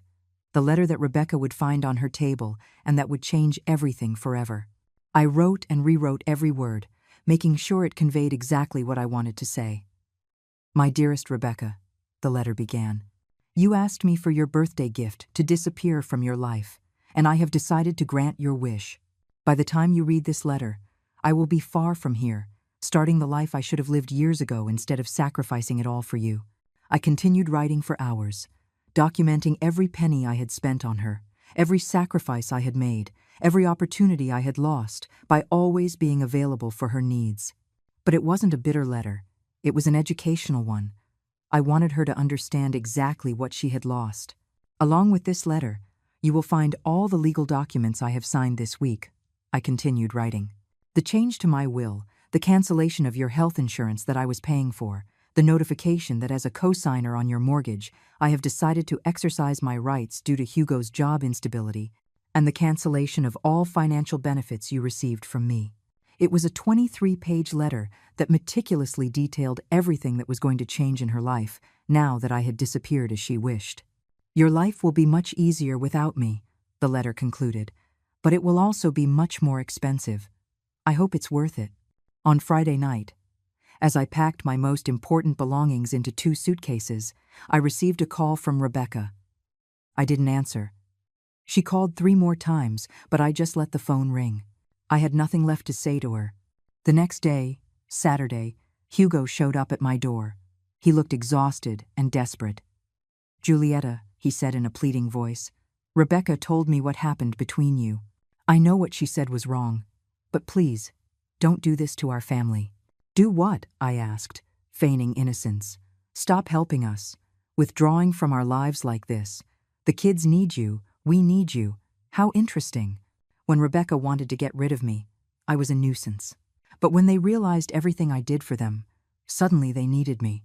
"Hugo," I said calmly, "your wife was very clear with me. My presence in her life is a burden she no longer wants to bear. I am only respecting her wishes. But, Julieta, you know how Rebecca is when she gets angry. She didn't mean it." "Oh no?" "Because she seemed very serious when she wished me dead as a birthday gift." Hugo lowered his head. He knew he had no arguments to defend the indefensible. "Please," he insisted, "give me a chance to fix this. I'll talk to Rebecca. I'll make her understand how wrong she is." "It's too late for that," I replied, slowly closing the door. "Give my grandchildren a kiss from me." Sunday was my last day in that city. I spent the morning walking through the places that had been important in my life. The hospital where I had worked for 40 years, the park where I had taken Rebecca as a child, the church where I had married her father. It was my silent farewell to a life I had lived completely for others. Monday would be the beginning of a life I would finally live for myself. On Sunday night, I couldn't sleep. Not from nerves or regret, but from a strange excitement I hadn't felt in decades. The anticipation of an adventure. At 72 years old, I was about to begin the life I had always dreamed of but never dared to live. At 5 o'clock on Monday morning, Elvira knocked on my door as planned. She brought fresh coffee and a conspiratorial smile that filled me with energy. "Ready for your great escape?" she asked, winking. "More than ready," I replied, carrying my 2 suitcases to the door. "You have the spare keys to my apartment." "Right here," she said, showing me the set of keys I had given her the night before. "And I also have the letter for Rebecca and all the legal documents you're leaving on her table." We had planned everything meticulously. Elvira would wait until Wednesday to go to Rebecca's apartment and deliver the documents, pretending she had found my apartment empty and had become worried about my disappearance. She would be the one to give Rebecca the news that I was gone forever. "Remember," I said as we called a cab, "you have to act very concerned. Tell her I didn't answer the phone for 2 days, that you knocked on my door and got no response, and that when you used the emergency keys, you found the apartment empty and the letter on her table. Don't worry, Julieta. I was a drama teacher for 30 years. It will be the performance of a lifetime," Elvira said with a mischievous smile. The taxi arrived promptly at 6 o'clock in the morning. As they loaded my suitcases, I took one last look at my apartment. I had lived there for 15 years, but strangely, I felt no nostalgia. It was as if I were finally freeing myself from a prison I had built myself. "To the airport?" the taxi driver asked. "To the airport," I confirmed, and it felt as if those 2 words marked the beginning of my new existence. During the 40-minute ride, I thought about everything I was leaving behind. My volunteer work at the hospital, my daily routines, the constant worry about Rebecca and her problems. But I also thought about everything that awaited me. The freedom to make my own decisions, to spend my money on myself, to live without the constant weight of my daughter's emotional demands. At the airport, while waiting for my flight, I received 3 calls from Rebecca that I didn't answer. Then a text message arrived. "Mom, you're being ridiculous. The kids are asking for you. Call me." I deleted the message without replying. It was fascinating how now that I wasn't available 24/7, she suddenly needed me. The flight to Zurich was long but peaceful. For the first time in years, no one knew where I was. No one could call me to ask for favors, money, or time. It was an intoxicating feeling of freedom I hadn't experienced since before I was a mother. During the 12-hour journey, I wrote in my journal everything that had happened in the last week. Every detail, every emotion, every decision that had led me to this moment. I wanted to remember exactly how it felt to break free from a toxic relationship, even when that relationship was with my own daughter. I arrived in Zurich on Tuesday night, local time. The travel agency representative was waiting for me at the airport with a sign bearing my name. He was a kind young man named Klaus, who spoke perfect Spanish. "Mrs." Giulietta, he greeted me with a genuine smile. Welcome to Switzerland. I hope you're ready for a new adventure. More than ready, I replied, and for the first time in weeks, my smile was completely authentic. Klaus took me to a beautiful furnished apartment in the center of Zurich that I had rented for a month, while I decided if I wanted to stay permanently. It was small but cozy, with windows overlooking a lovely park and a partial view of the lake. Here is all the information about the city, Klaus said, handing me a thick folder. Places to eat, activities for people your age, German classes, social groups. I've also scheduled an appointment for you with a financial advisor for tomorrow afternoon to help you with the paperwork if you decide to stay permanently. That night, I slept better than I had in years. There was no phone that could ring, no one who needed anything from me, no responsibilities other than taking care of myself. On Wednesday morning, I woke up early and went out to explore the city. I had breakfast at a charming cafe by the lake, bought fresh flowers for my temporary apartment, and for the first time in decades, I spent money on something completely unnecessary, a beautiful silk scarf that cost $100. I bought it simply because I liked it, without worrying about the price or whether that money could be better spent on my daughter's needs. As I walked through the streets of Zurich, I mentally calculated how much money I had spent on Rebecca in just the last 5 years. Between the mortgage payments when Hugo was unemployed, the twins' braces, the constant gifts, the gas to go babysit the kids, the food I always brought when I visited them, it had been at least $50,000. $50,000 that I could have used to travel the world, to live comfortably, to fulfill the dreams I had postponed for decades. Instead, I had given it to a daughter who considered my love a burden and my presence a nuisance.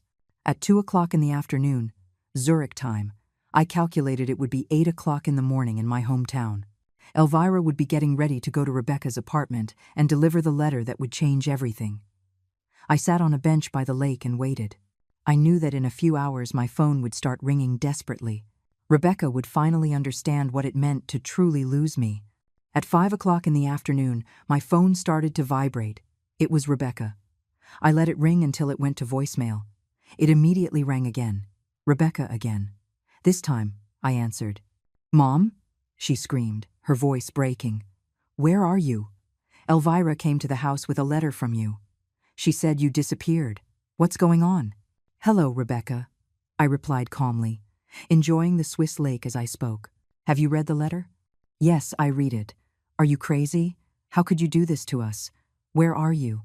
"I am exactly where I need to be," I replied. "Away from you, as you wished. But I didn't want this. I didn't want you to actually leave. I was just angry. I didn't mean it." There it was, Rebecca's typical tactic. Minimize the damage she had caused, make me feel guilty for reacting to her cruelty. "You didn't mean it when you told me your biggest birthday wish was for me to die?" I asked. "Because you sounded quite convincing. I was just frustrated. Hugo lost his job again. The kids are having trouble at school. I'm under a lot of stress. I shouldn't have taken it out on you." "You're right, you shouldn't have. But it's done, and words can't be taken back." "But Mom, please, come back. We need you. I need you." How interesting. Now she needed me. Now that she had read in the letter all the financial benefits she had lost. Now that she knew she could lose her house. Now that she understood she would have to pay for her own health insurance and find a babysitter for the twins. "Do you need me? Or do you need my money?" I asked directly. There was a long silence on the other end of the line. "I need you," she finally murmured, but her voice didn't sound convincing. "Rebecca, for 45 years, I lived for you. I sacrificed my dreams, my money, my time, my opportunities. And when I finally needed to feel that you loved and valued me, you told me you'd rather I were dead." Those words broke my heart in a way that I will never be able to repair. "I'm sorry, Mom. I'm so sorry. What I said to you was horrible. Sorry isn't enough, Rebecca. The damage is done. And you know what? Maybe it was the best thing you could have said to me, because it finally opened my eyes and made me realize I've been living my life the wrong way." "What do you mean?" "I mean that for the first time in decades, I'm living for myself. And it feels wonderful." "Where are you, Mom? Please, tell me," Rebecca pleaded, her voice choked with sobs. "The kids are asking for their grandma. They don't understand why you're not coming to see them." It was fascinating how now, when I was no longer available, the grandchildren suddenly missed me. For all these years, when I canceled my plans to take care of them, when I bought them expensive gifts, when I took them to the park while Rebecca went shopping, it was simply what was expected of me. But now that I was gone, my absence was felt. "The kids will be fine," I replied, looking at the Swiss mountains in the distance. "They are resilient. What they will learn is that actions have consequences and that hurtful words can destroy relationships forever." "But, Mom, please, you can't just disappear like this. What if something happens to you? What if you get sick? How will we know?" Now she was worried about my well-being. How convenient. "Rebecca, over the last 5 years, I've had 3 episodes of high blood pressure that landed me in the hospital. Do you know how many times you visited me? 0. You always had something more important to do. So don't come to me now with concerns about my health." "That's not true," she protested weakly. "Isn't it? The first time I was hospitalized, I called you from the emergency room. You told me you couldn't come because you had an appointment at the beauty salon. The second time, it was Hugo's birthday and you were celebrating. The third time, you simply didn't answer the phone." The silence on the other end of the line confirmed that she remembered each occasion perfectly. I thought it wasn't serious," she murmured. "Of course, because my health was never a priority for you. But my checks were." "It's not about the money," Rebecca shouted. "It's about you. I miss you, Mom. Do you miss me? Or do you miss having someone available 24 hours a day to solve your problems?" I hung up the phone without waiting for an answer. It immediately rang again, but this time I turned it off completely. I needed peace to enjoy my first night of freedom. That night I went out to dinner alone at an elegant restaurant by the lake. I ordered the most expensive dish on the menu, salmon with caviar that cost $80, and drank an entire bottle of French wine. It had been years since I had indulged in such luxuries, always thinking that the money could be useful for Rebecca. The next day, Thursday, I turned on my phone and found 47 missed calls and 23 text messages, all from Rebecca and Hugo. The messages evolved from pleas to threats.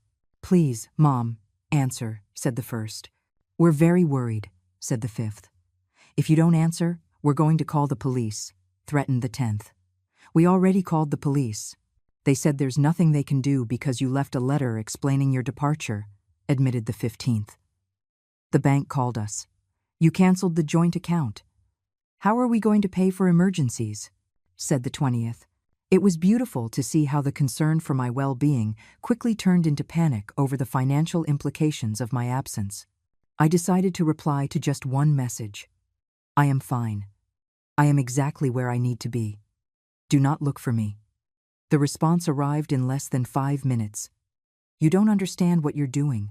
You're going to ruin us," the mortgage lawyer called. "He says you can take our house." There was the truth. She wasn't worried that I might be suffering or in danger. She was worried because she had finally understood the financial implications of losing me. I replied, "Now you understand what it's worth to have me in your life. Too bad you realized it too late." That afternoon I had my appointment with the Swiss financial advisor. He was an older, very professional man named Herr Moeller, who helped me understand all my options for residing permanently in Switzerland. "With your current savings and your American pension," he explained, "you can live comfortably here for the rest of your life. Switzerland has excellent healthcare programs for retired foreigners, and the quality of life is exceptional." For the first time in years, I talked openly about my finances without worrying about saving money for Rebecca's emergencies. It was liberating to calculate my expenses based solely on my own needs and desires. "You can also invest part of your savings in the Swiss economy," Herr Moeller continued. "The returns are stable and secure. In 5 years, you could double your net worth if you invest wisely." Double my net worth. How many times had I had that opportunity, but had preferred to spend the money on my daughter's whims? "There is something else I should tell you," the advisor added. "We have many clients in situations similar to yours. Older people who have come to Switzerland seeking a new beginning after complicated family relationships. You are not alone in this experience." That information comforted me deeply, I wasn't the only mother who had been manipulated and discarded by ungrateful children. There was a whole community of people who had chosen their own happiness over the toxic demands of their families. On Friday morning, I joined a hiking group for senior citizens.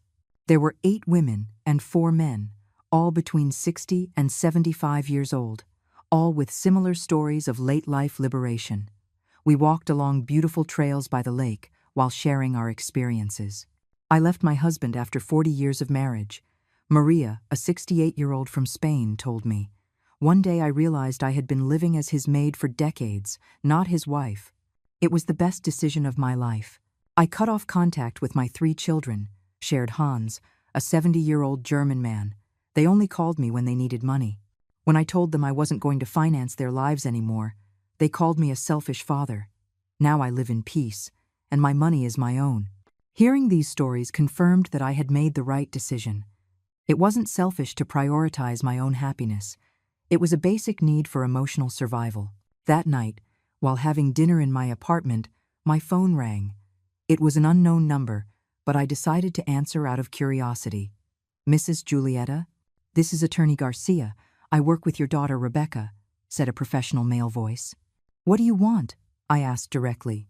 "Your daughter asked me to contact you because she is very concerned about your well-being.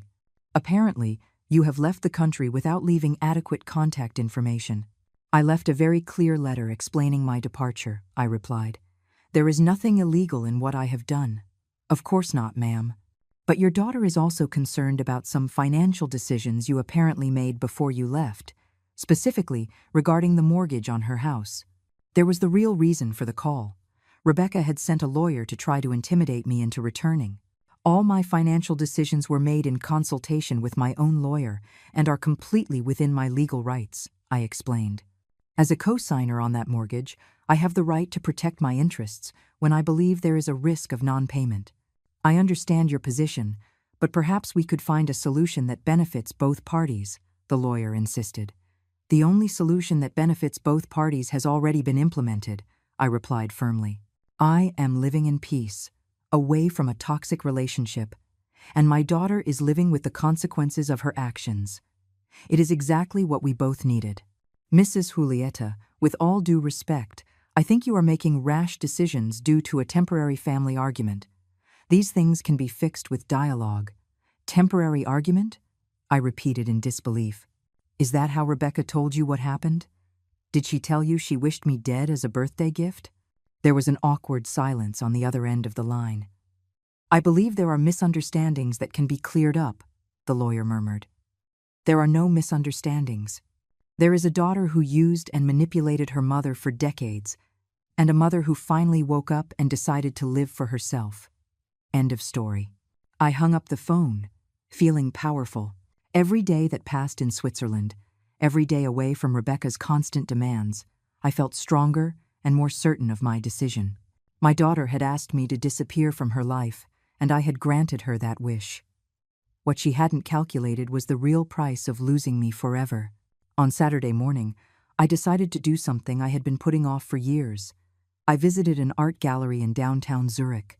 For decades, I had wanted to take painting classes, but there was always an emergency with Rebecca that required my time or my money. Now, for the first time, I could dedicate a full day to something that brought me pleasure without feeling guilty. I was admiring a painting of the Swiss Alps when my phone vibrated.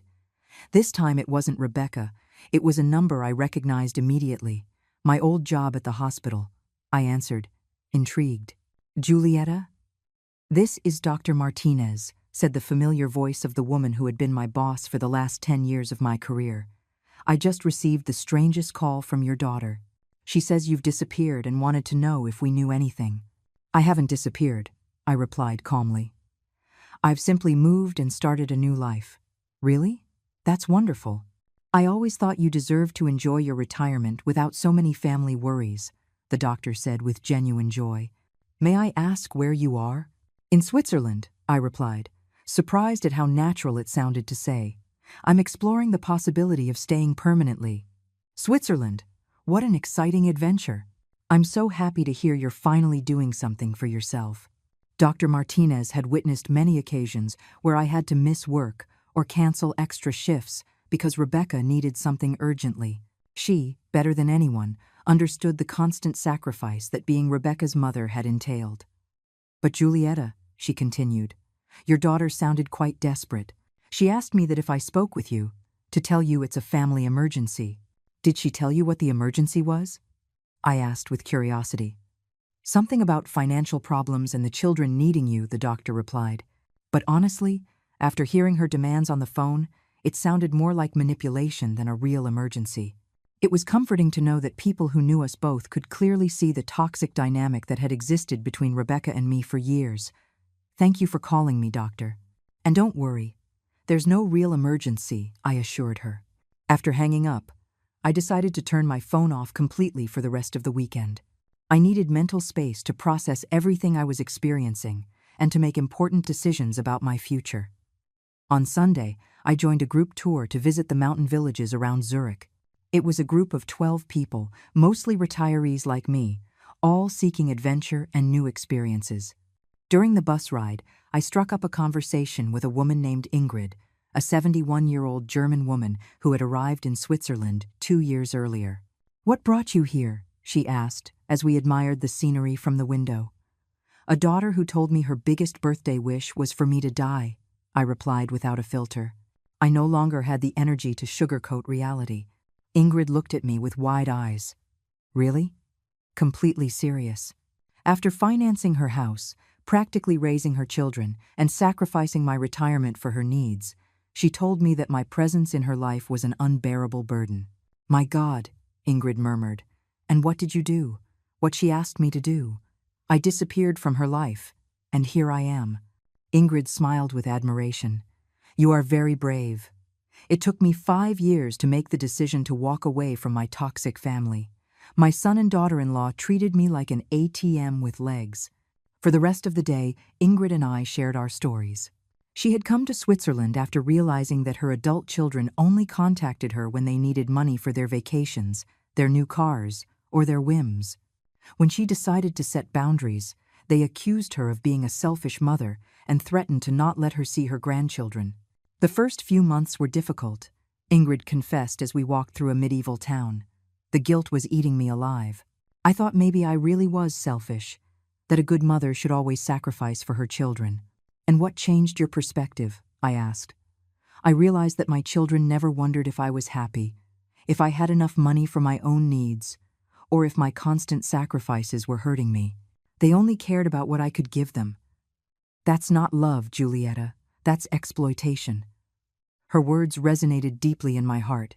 For decades, I had mistaken emotional manipulation for filial love, constant demands for genuine need. That night, in my apartment, I decided to turn on my phone for the first time in several days. I had 62 missed calls and 47 text messages, most from Rebecca and Hugo, but there were also some from unknown numbers. I read the text messages chronologically, observing the evolution of my daughter's panic. The first ones were still emotional pleas. "Mom, please, come back. We need you. The kids are crying for you." But gradually, they became more desperate and financial. "The bank has scheduled a meeting with us for Friday. They say that as the co-signer, you have the right to take the house. They can't take our home over a misunderstanding." By the 5th day, the messages had turned aggressive. "This is ridiculous, Mom. You're ruining our lives over a tantrum. Act like an adult and come back." And finally, desperate. "I've called all the hospitals, the police, your friends.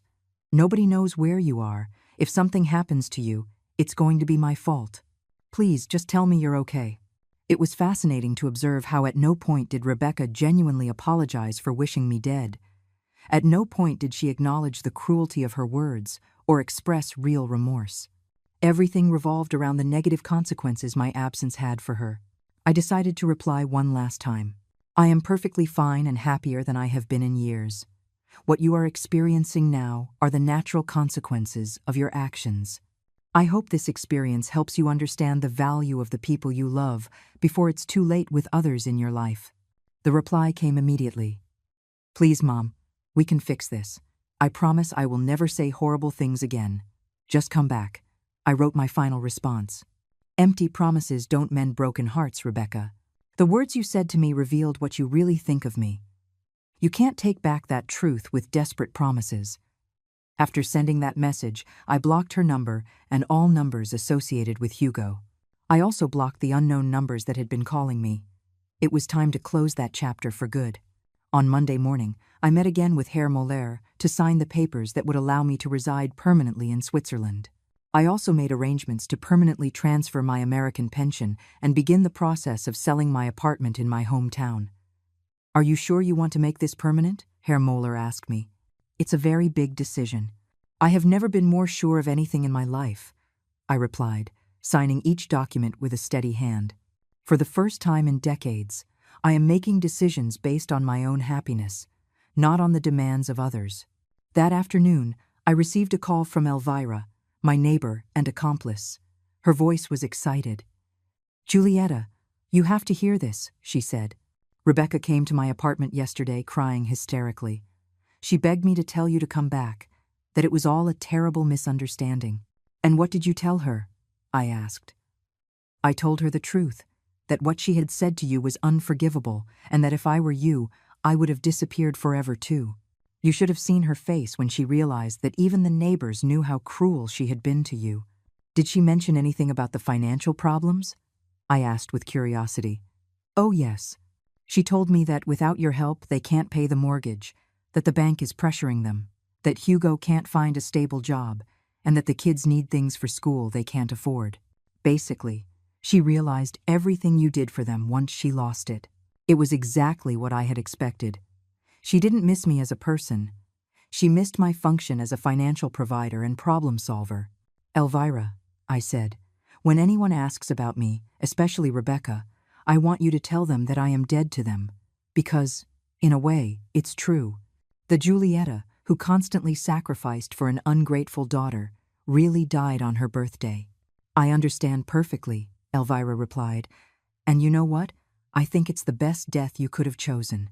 3 weeks after my arrival in Switzerland, my new life had taken shape in ways I never imagined. I had enrolled in German classes 3 times a week, started a watercolor painting course on Tuesdays and Thursdays, and joined a book club for expatriates that met on Sundays. For the first time in decades, my calendar was filled with activities I had chosen, activities that brought me pleasure and personal growth. But the most surprising thing was the money. Without Rebecca's constant financial demands, my savings were not only stable, but they were growing. The investments I had made with Herr Moller were already showing positive returns, and for the first time, I could calculate my financial future based solely on my own needs. That Thursday morning, as I was having breakfast at my favorite cafe by the lake, I received a call from an international number I didn't recognize. I hesitated to answer, but curiosity got the better of me. Mrs. Julieta Morales? A female voice with an American accent asked. Yes, this is she. Who's calling? My name is Sarah Williams. I'm a social worker with the Department of Family Services in your hometown. I'm calling because we've received a report concerning your well-being. My blood ran cold. A report? What kind of report? Your daughter, Rebecca Morales, filed a report alleging that you may be suffering from dementia or cognitive decline, and that you made financial and life decisions that put you at risk. According to her, you disappeared suddenly and are living in precarious conditions abroad. I couldn't believe what I was hearing. Rebecca had gone to the extreme of involving social services, inventing a mental illness to invalidate my decisions and force my return. Miss Williams, I replied in a firm voice, I am not suffering from dementia or cognitive decline. I am living in Switzerland by my own choice, in a comfortable apartment with excellent medical care and in perfect mental state. My daughter's allegations are completely false. I understand your position, Mrs. Morales, but we need to verify your well-being. Would it be possible to coordinate a medical and psychological evaluation through the American consulate in Switzerland? Of course, I replied without hesitation. I am willing to undergo any evaluation that proves I am in perfect mental state and that my decisions have been made with complete lucidity.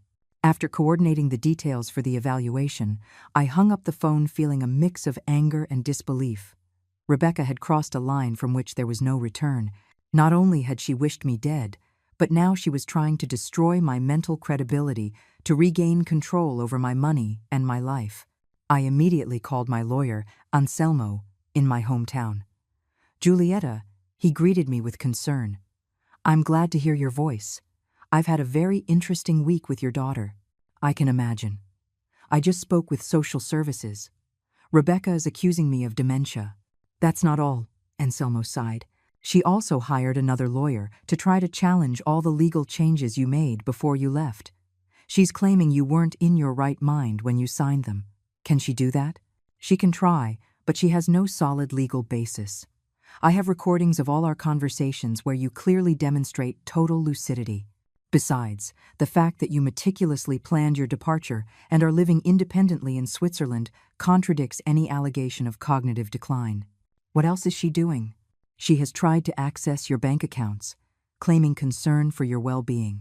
She also tried to stop the process of reclaiming the house. But since everything is legally backed and she herself signed the documents acknowledging that Hugo lost his job again, she has no valid arguments." It was incredible how far Rebecca was willing to go to recover the financial benefits she had lost. "Anselmo, I want you to prepare a defamation lawsuit against my daughter. Her false allegations about my mental state could affect my reputation and my legal rights." "It will be a pleasure," Anselmo replied with satisfaction. "After seeing how she has treated you, I think it's time she faced the legal consequences of her actions." 2 days later, I went to the American consulate in Zurich for the medical and psychological evaluations. The American doctor who examined me was an older, experienced man who immediately understood the situation.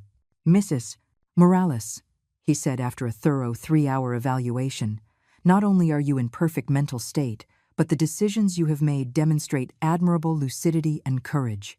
Your daughter is clearly trying to manipulate the legal system to recover financial benefits. Is that going to be officially documented?" "Absolutely. I am going to send a detailed report to social services explaining that her allegations are unfounded and that you are living independently and healthily in Switzerland." That same afternoon, I received a call from the social worker. "Mrs. Morales, we have received the medical report from the consulate. It is clear that your daughter's allegations are baseless. We are going to close the case and notify Rebecca that her reports were unfounded." "Thank you," I replied. "Will this remain on record somewhere?" "Yes. It will be documented that she filed a false report about the well-being of a family member, which can have legal implications if it happens again." Perfect. Not only had Rebecca failed in her attempt to invalidate my decisions, but she now had an official record of filing false reports. That night, I decided to do something I had been putting off. Write an open letter detailing my entire experience. Not for Rebecca, but for other mothers who might be living through similar situations of manipulation and emotional abuse by adult children. I wrote for 4 hours, documenting every sacrifice I had made, every manipulation I had suffered, and every step I had taken to reclaim my dignity and my life. It was a 20-page letter I titled, "When a Mother's Love Becomes Self-Destruction, My Story of Liberation at 72. I decided to send the letter to an online blog I had discovered, specializing in stories of older women who had found the courage to radically change their lives. A week later, I received an enthusiastic response from the editor. "Giulietta," she wrote, "your story is powerful and inspiring.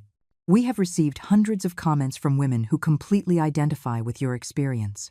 Would you be willing to participate in a video interview for our YouTube channel?" I accepted immediately. It was time to use my experience to help other women who were trapped in toxic family dynamics. The interview was published 2 weeks later and quickly went viral.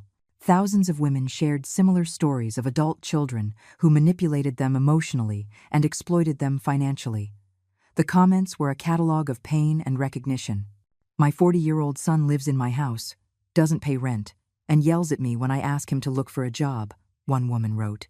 "My daughter only calls me when she needs money for her vacations, but never has time to visit me when I'm sick," another shared.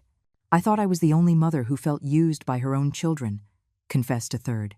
But the most impactful thing came a week after the interview was published. I received an email from an address I recognized immediately. It was Hugo, my former son-in-law. "Giulietta," he wrote, "I saw your interview on YouTube. I need you to know that I completely agree with you. What Rebecca said to you was unforgivable, and the way she has treated you for years is unacceptable. I have witnessed how she manipulates and uses you, but I never had the courage to confront her because we were so dependent on your financial help. He continued, I want you to know that the kids miss you very much and don't understand why you don't come to see them anymore. Rebecca has told them that you are sick and can't visit, but I believe they deserve to know the truth when they are older. The email ended. I know it's probably too late for apologies, but I wanted you to know that at least one person in this family recognizes how badly we treated you and how much you sacrificed for us. I hope you are happy in your new life. I read the email 3 times before deciding how to respond. Finally, I wrote, Hugo, I appreciate your honesty, but apologies after the fact do not change the harm that was done. I hope this experience helps you to be a better husband and father, and that you teach your children to value the people who love them before it's too late. It was the first time someone from my family had publicly acknowledged the abuse I had suffered. It didn't change my decision to stay away, but it did give me a sense of validation I had been needing for years. My new life in Switzerland was flourishing in ways I never imagined. I had real friends who valued me for who I was, not for what I could give. I had hobbies and passions that I had rediscovered. I had peace of mind and financial stability. And most importantly, I had dignity. 6 months after my arrival in Switzerland, my life had taken a shape I had never dreamed possible. It was a perfect spring morning when I received a call that would change everything once more. It was Elvira, my dear neighbor and accomplice. Julieta, she said, her voice excited, you have to hear this. Rebecca lost the house. My heart stopped for a moment. Despite everything, a part of me still worried about the well-being of my grandchildren. What happened exactly? I asked. The bank foreclosed last week. Hugo couldn't find a stable job. They fell behind on payments. And since you are the co-signer and are exercising your legal rights, the bank proceeded with the foreclosure. Rebecca came to me yesterday crying, completely desperate. And the children? They're fine. They moved to a small apartment on the other side of town. Hugo finally got a job at a factory, earning much less than before, but at least it's stable. Rebecca had to go back to work too. It was a strange mix of feelings I experienced. I didn't feel joy at their suffering, but I did feel a deep satisfaction of justice. For the first time in their lives, Rebecca and Hugo were experiencing the real consequences of their decisions without having someone to rescue them. There's something else, Elvira continued. Rebecca asked me if I knew how to contact you. She said she wants to apologize for real, that she finally understands everything she lost when you left. And what did you tell her? I told her that some wounds are too deep to heal, and that some words can never be taken back. I also told her that you are thriving in your new life, and that it's probably better for both of you if she doesn't try to contact you. Elvira was right. Over these 6 months, I had built an inner peace that I didn't want to risk for empty promises from a daughter who had repeatedly shown that she only valued me when she needed me. That afternoon, I received an unexpected call from my lawyer. Anselmo, Julieta, I have some interesting news, he said. Rebecca's house has now been sold by the bank, and since you were the co-signer, you have the right to recover your initial investment of $150,000, plus accrued interest. How much is that in total? $185,000. The bank has already approved the transfer. The money will be in your Swiss account next week. It was incredible. Not only had I recovered my original investment, but I had gained an additional $35,000. Money that would have been lost forever if I had continued to be the ever-sacrificing mother. There's something else too, Anselmo continued. Your apartment in your hometown has finally sold. After commissions and expenses, the net amount is $95,000. In total, I was receiving almost $300,000 from assets I had written off as lost. With my existing savings and the investments I had made in Switzerland, my total net worth now exceeded $500,000. At 72 years old, I was richer than I had ever been in my life. That night I celebrated at my favorite restaurant by the lake. I ordered French champagne and toasted to the brave woman who had had the courage to start over when all seemed lost. As I dined, I thought about the entire journey. I had begun this journey as a broken and humiliated mother. devastated by the cruel words of an ungrateful daughter. But now, I was an independent, financially stable woman, surrounded by genuine friends, and living the life I had always dreamed of. The next day, I decided to do something I had been considering for weeks. Write a full book about my experience. Not just my story, but a practical guide for older women who were trapped in toxic family relationships. I contacted a Swiss publisher that specialized in self-help and personal growth books. The editor, a woman named Brigitte, was immediately interested. "Julieta," she said during our meeting, "your story touches on a subject that affects millions of women but is rarely spoken of openly. Emotional abuse by adult children is an epidemic problem that needs to be exposed." I spent the next 3 months writing When Love Hurts, Freeing Yourself from Family Emotional Abuse After 70.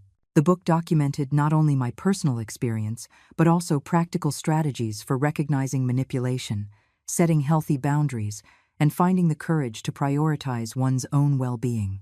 The book was published 8 months later and became a bestseller in several European countries. The letters I received from readers were incredible. Women from all over the world wrote to me, telling me how my story had given them the courage to make radical changes in their own lives. "I read your book and finally understood that I'm not a bad mother for refusing to continue financing my 35-year-old son's irresponsibility," wrote Maria from Spain. "Your story helped me understand that true love does not require self-destruction," wrote Carmen from Mexico. "After reading your book, I sold my large house and moved to a small apartment I can afford without depending on my children's help. For the first time in years, I sleep in peace," shared Rosa from Argentina. But the letter that moved me the most arrived a year after the book's publication. It was from a young mother named Andrea, Mrs. "Julieta," she wrote, "I am 30 years old and have a 65-year-old mother who has sacrificed her entire life for me and my siblings. After reading your book, I realized that we are treating her exactly as Rebecca treated you. Your story opened my eyes and made me understand that I was repeating a toxic pattern that could destroy my relationship with my mother forever. Yesterday, I called my mom and apologized for all the years of taking her for granted. I also told her that I want to help her fulfill her own dreams instead of expecting her to always be available for mine. Thank you for helping me understand this before it was too late." That letter made me cry with joy. My pain had served to prevent other families from going through the same destruction. 2 years after my arrival in Switzerland, I received a physical letter in my mailbox. The handwriting on the envelope was familiar, but I couldn't immediately place it. When I opened it, my heart stopped. It was from my grandchildren, now 12 years old. "Dear Grandma Julieta," they wrote in childish script, "Dad told us the truth about why you left. He told us that Mom said very mean things to you, and that's why you decided to start a new life far away from us. We want you to know that we miss you very much and that we understand why you left. We also want you to know that we are proud of you for being so brave. When we are older, we would like to visit you in Switzerland if you want. We love you, Grandma." The letter was signed by both twins. It included drawings they had made of me living happily in the Swiss mountains. I cried for an hour after reading that letter. Not from sadness, but from the understanding that my decision to preserve my dignity had been the right one, even if it had meant moving away from people I loved. I decided to write back to them. "My dearest grandchildren, your words are the most beautiful gift I have received in years. I love you deeply and I always will, no matter the distance. When you are older and can make your own decisions, the doors of my heart and my home will always be open to you. Until then, I want you to know that your grandmother is living a full and happy life, surrounded by beauty and peace. Hold on to this love you feel for me, but also learn from this experience. Words have the power to build or to destroy, and relationships are based on mutual respect, not on one-sided sacrifice. I love you with all my heart." Today, 3 years after that terrible birthday that changed my life forever, I am sitting on my balcony in Zurich, looking at the mountains as I write the final lines of my story. I am 75 years old, with a net worth of over $600,000, a best-selling book, dear friends from all over the world, and an inner peace I thought I would never experience again. Rebecca asked me for a birthday gift to disappear from her life. I granted her that wish in the most spectacular way possible. What she never calculated was that in losing me, She not only lost a mother who loved her unconditionally, but she also lost the person who had kept her financial world stable for decades. My disappearance was my gift to her. My new life was my gift to myself. And it was worth every tear, every sacrifice, and every moment of pain that brought me here. Because sometimes the only way to save yourself is to have the courage to lose yourself completely, only to be reborn as the person you were always meant to be.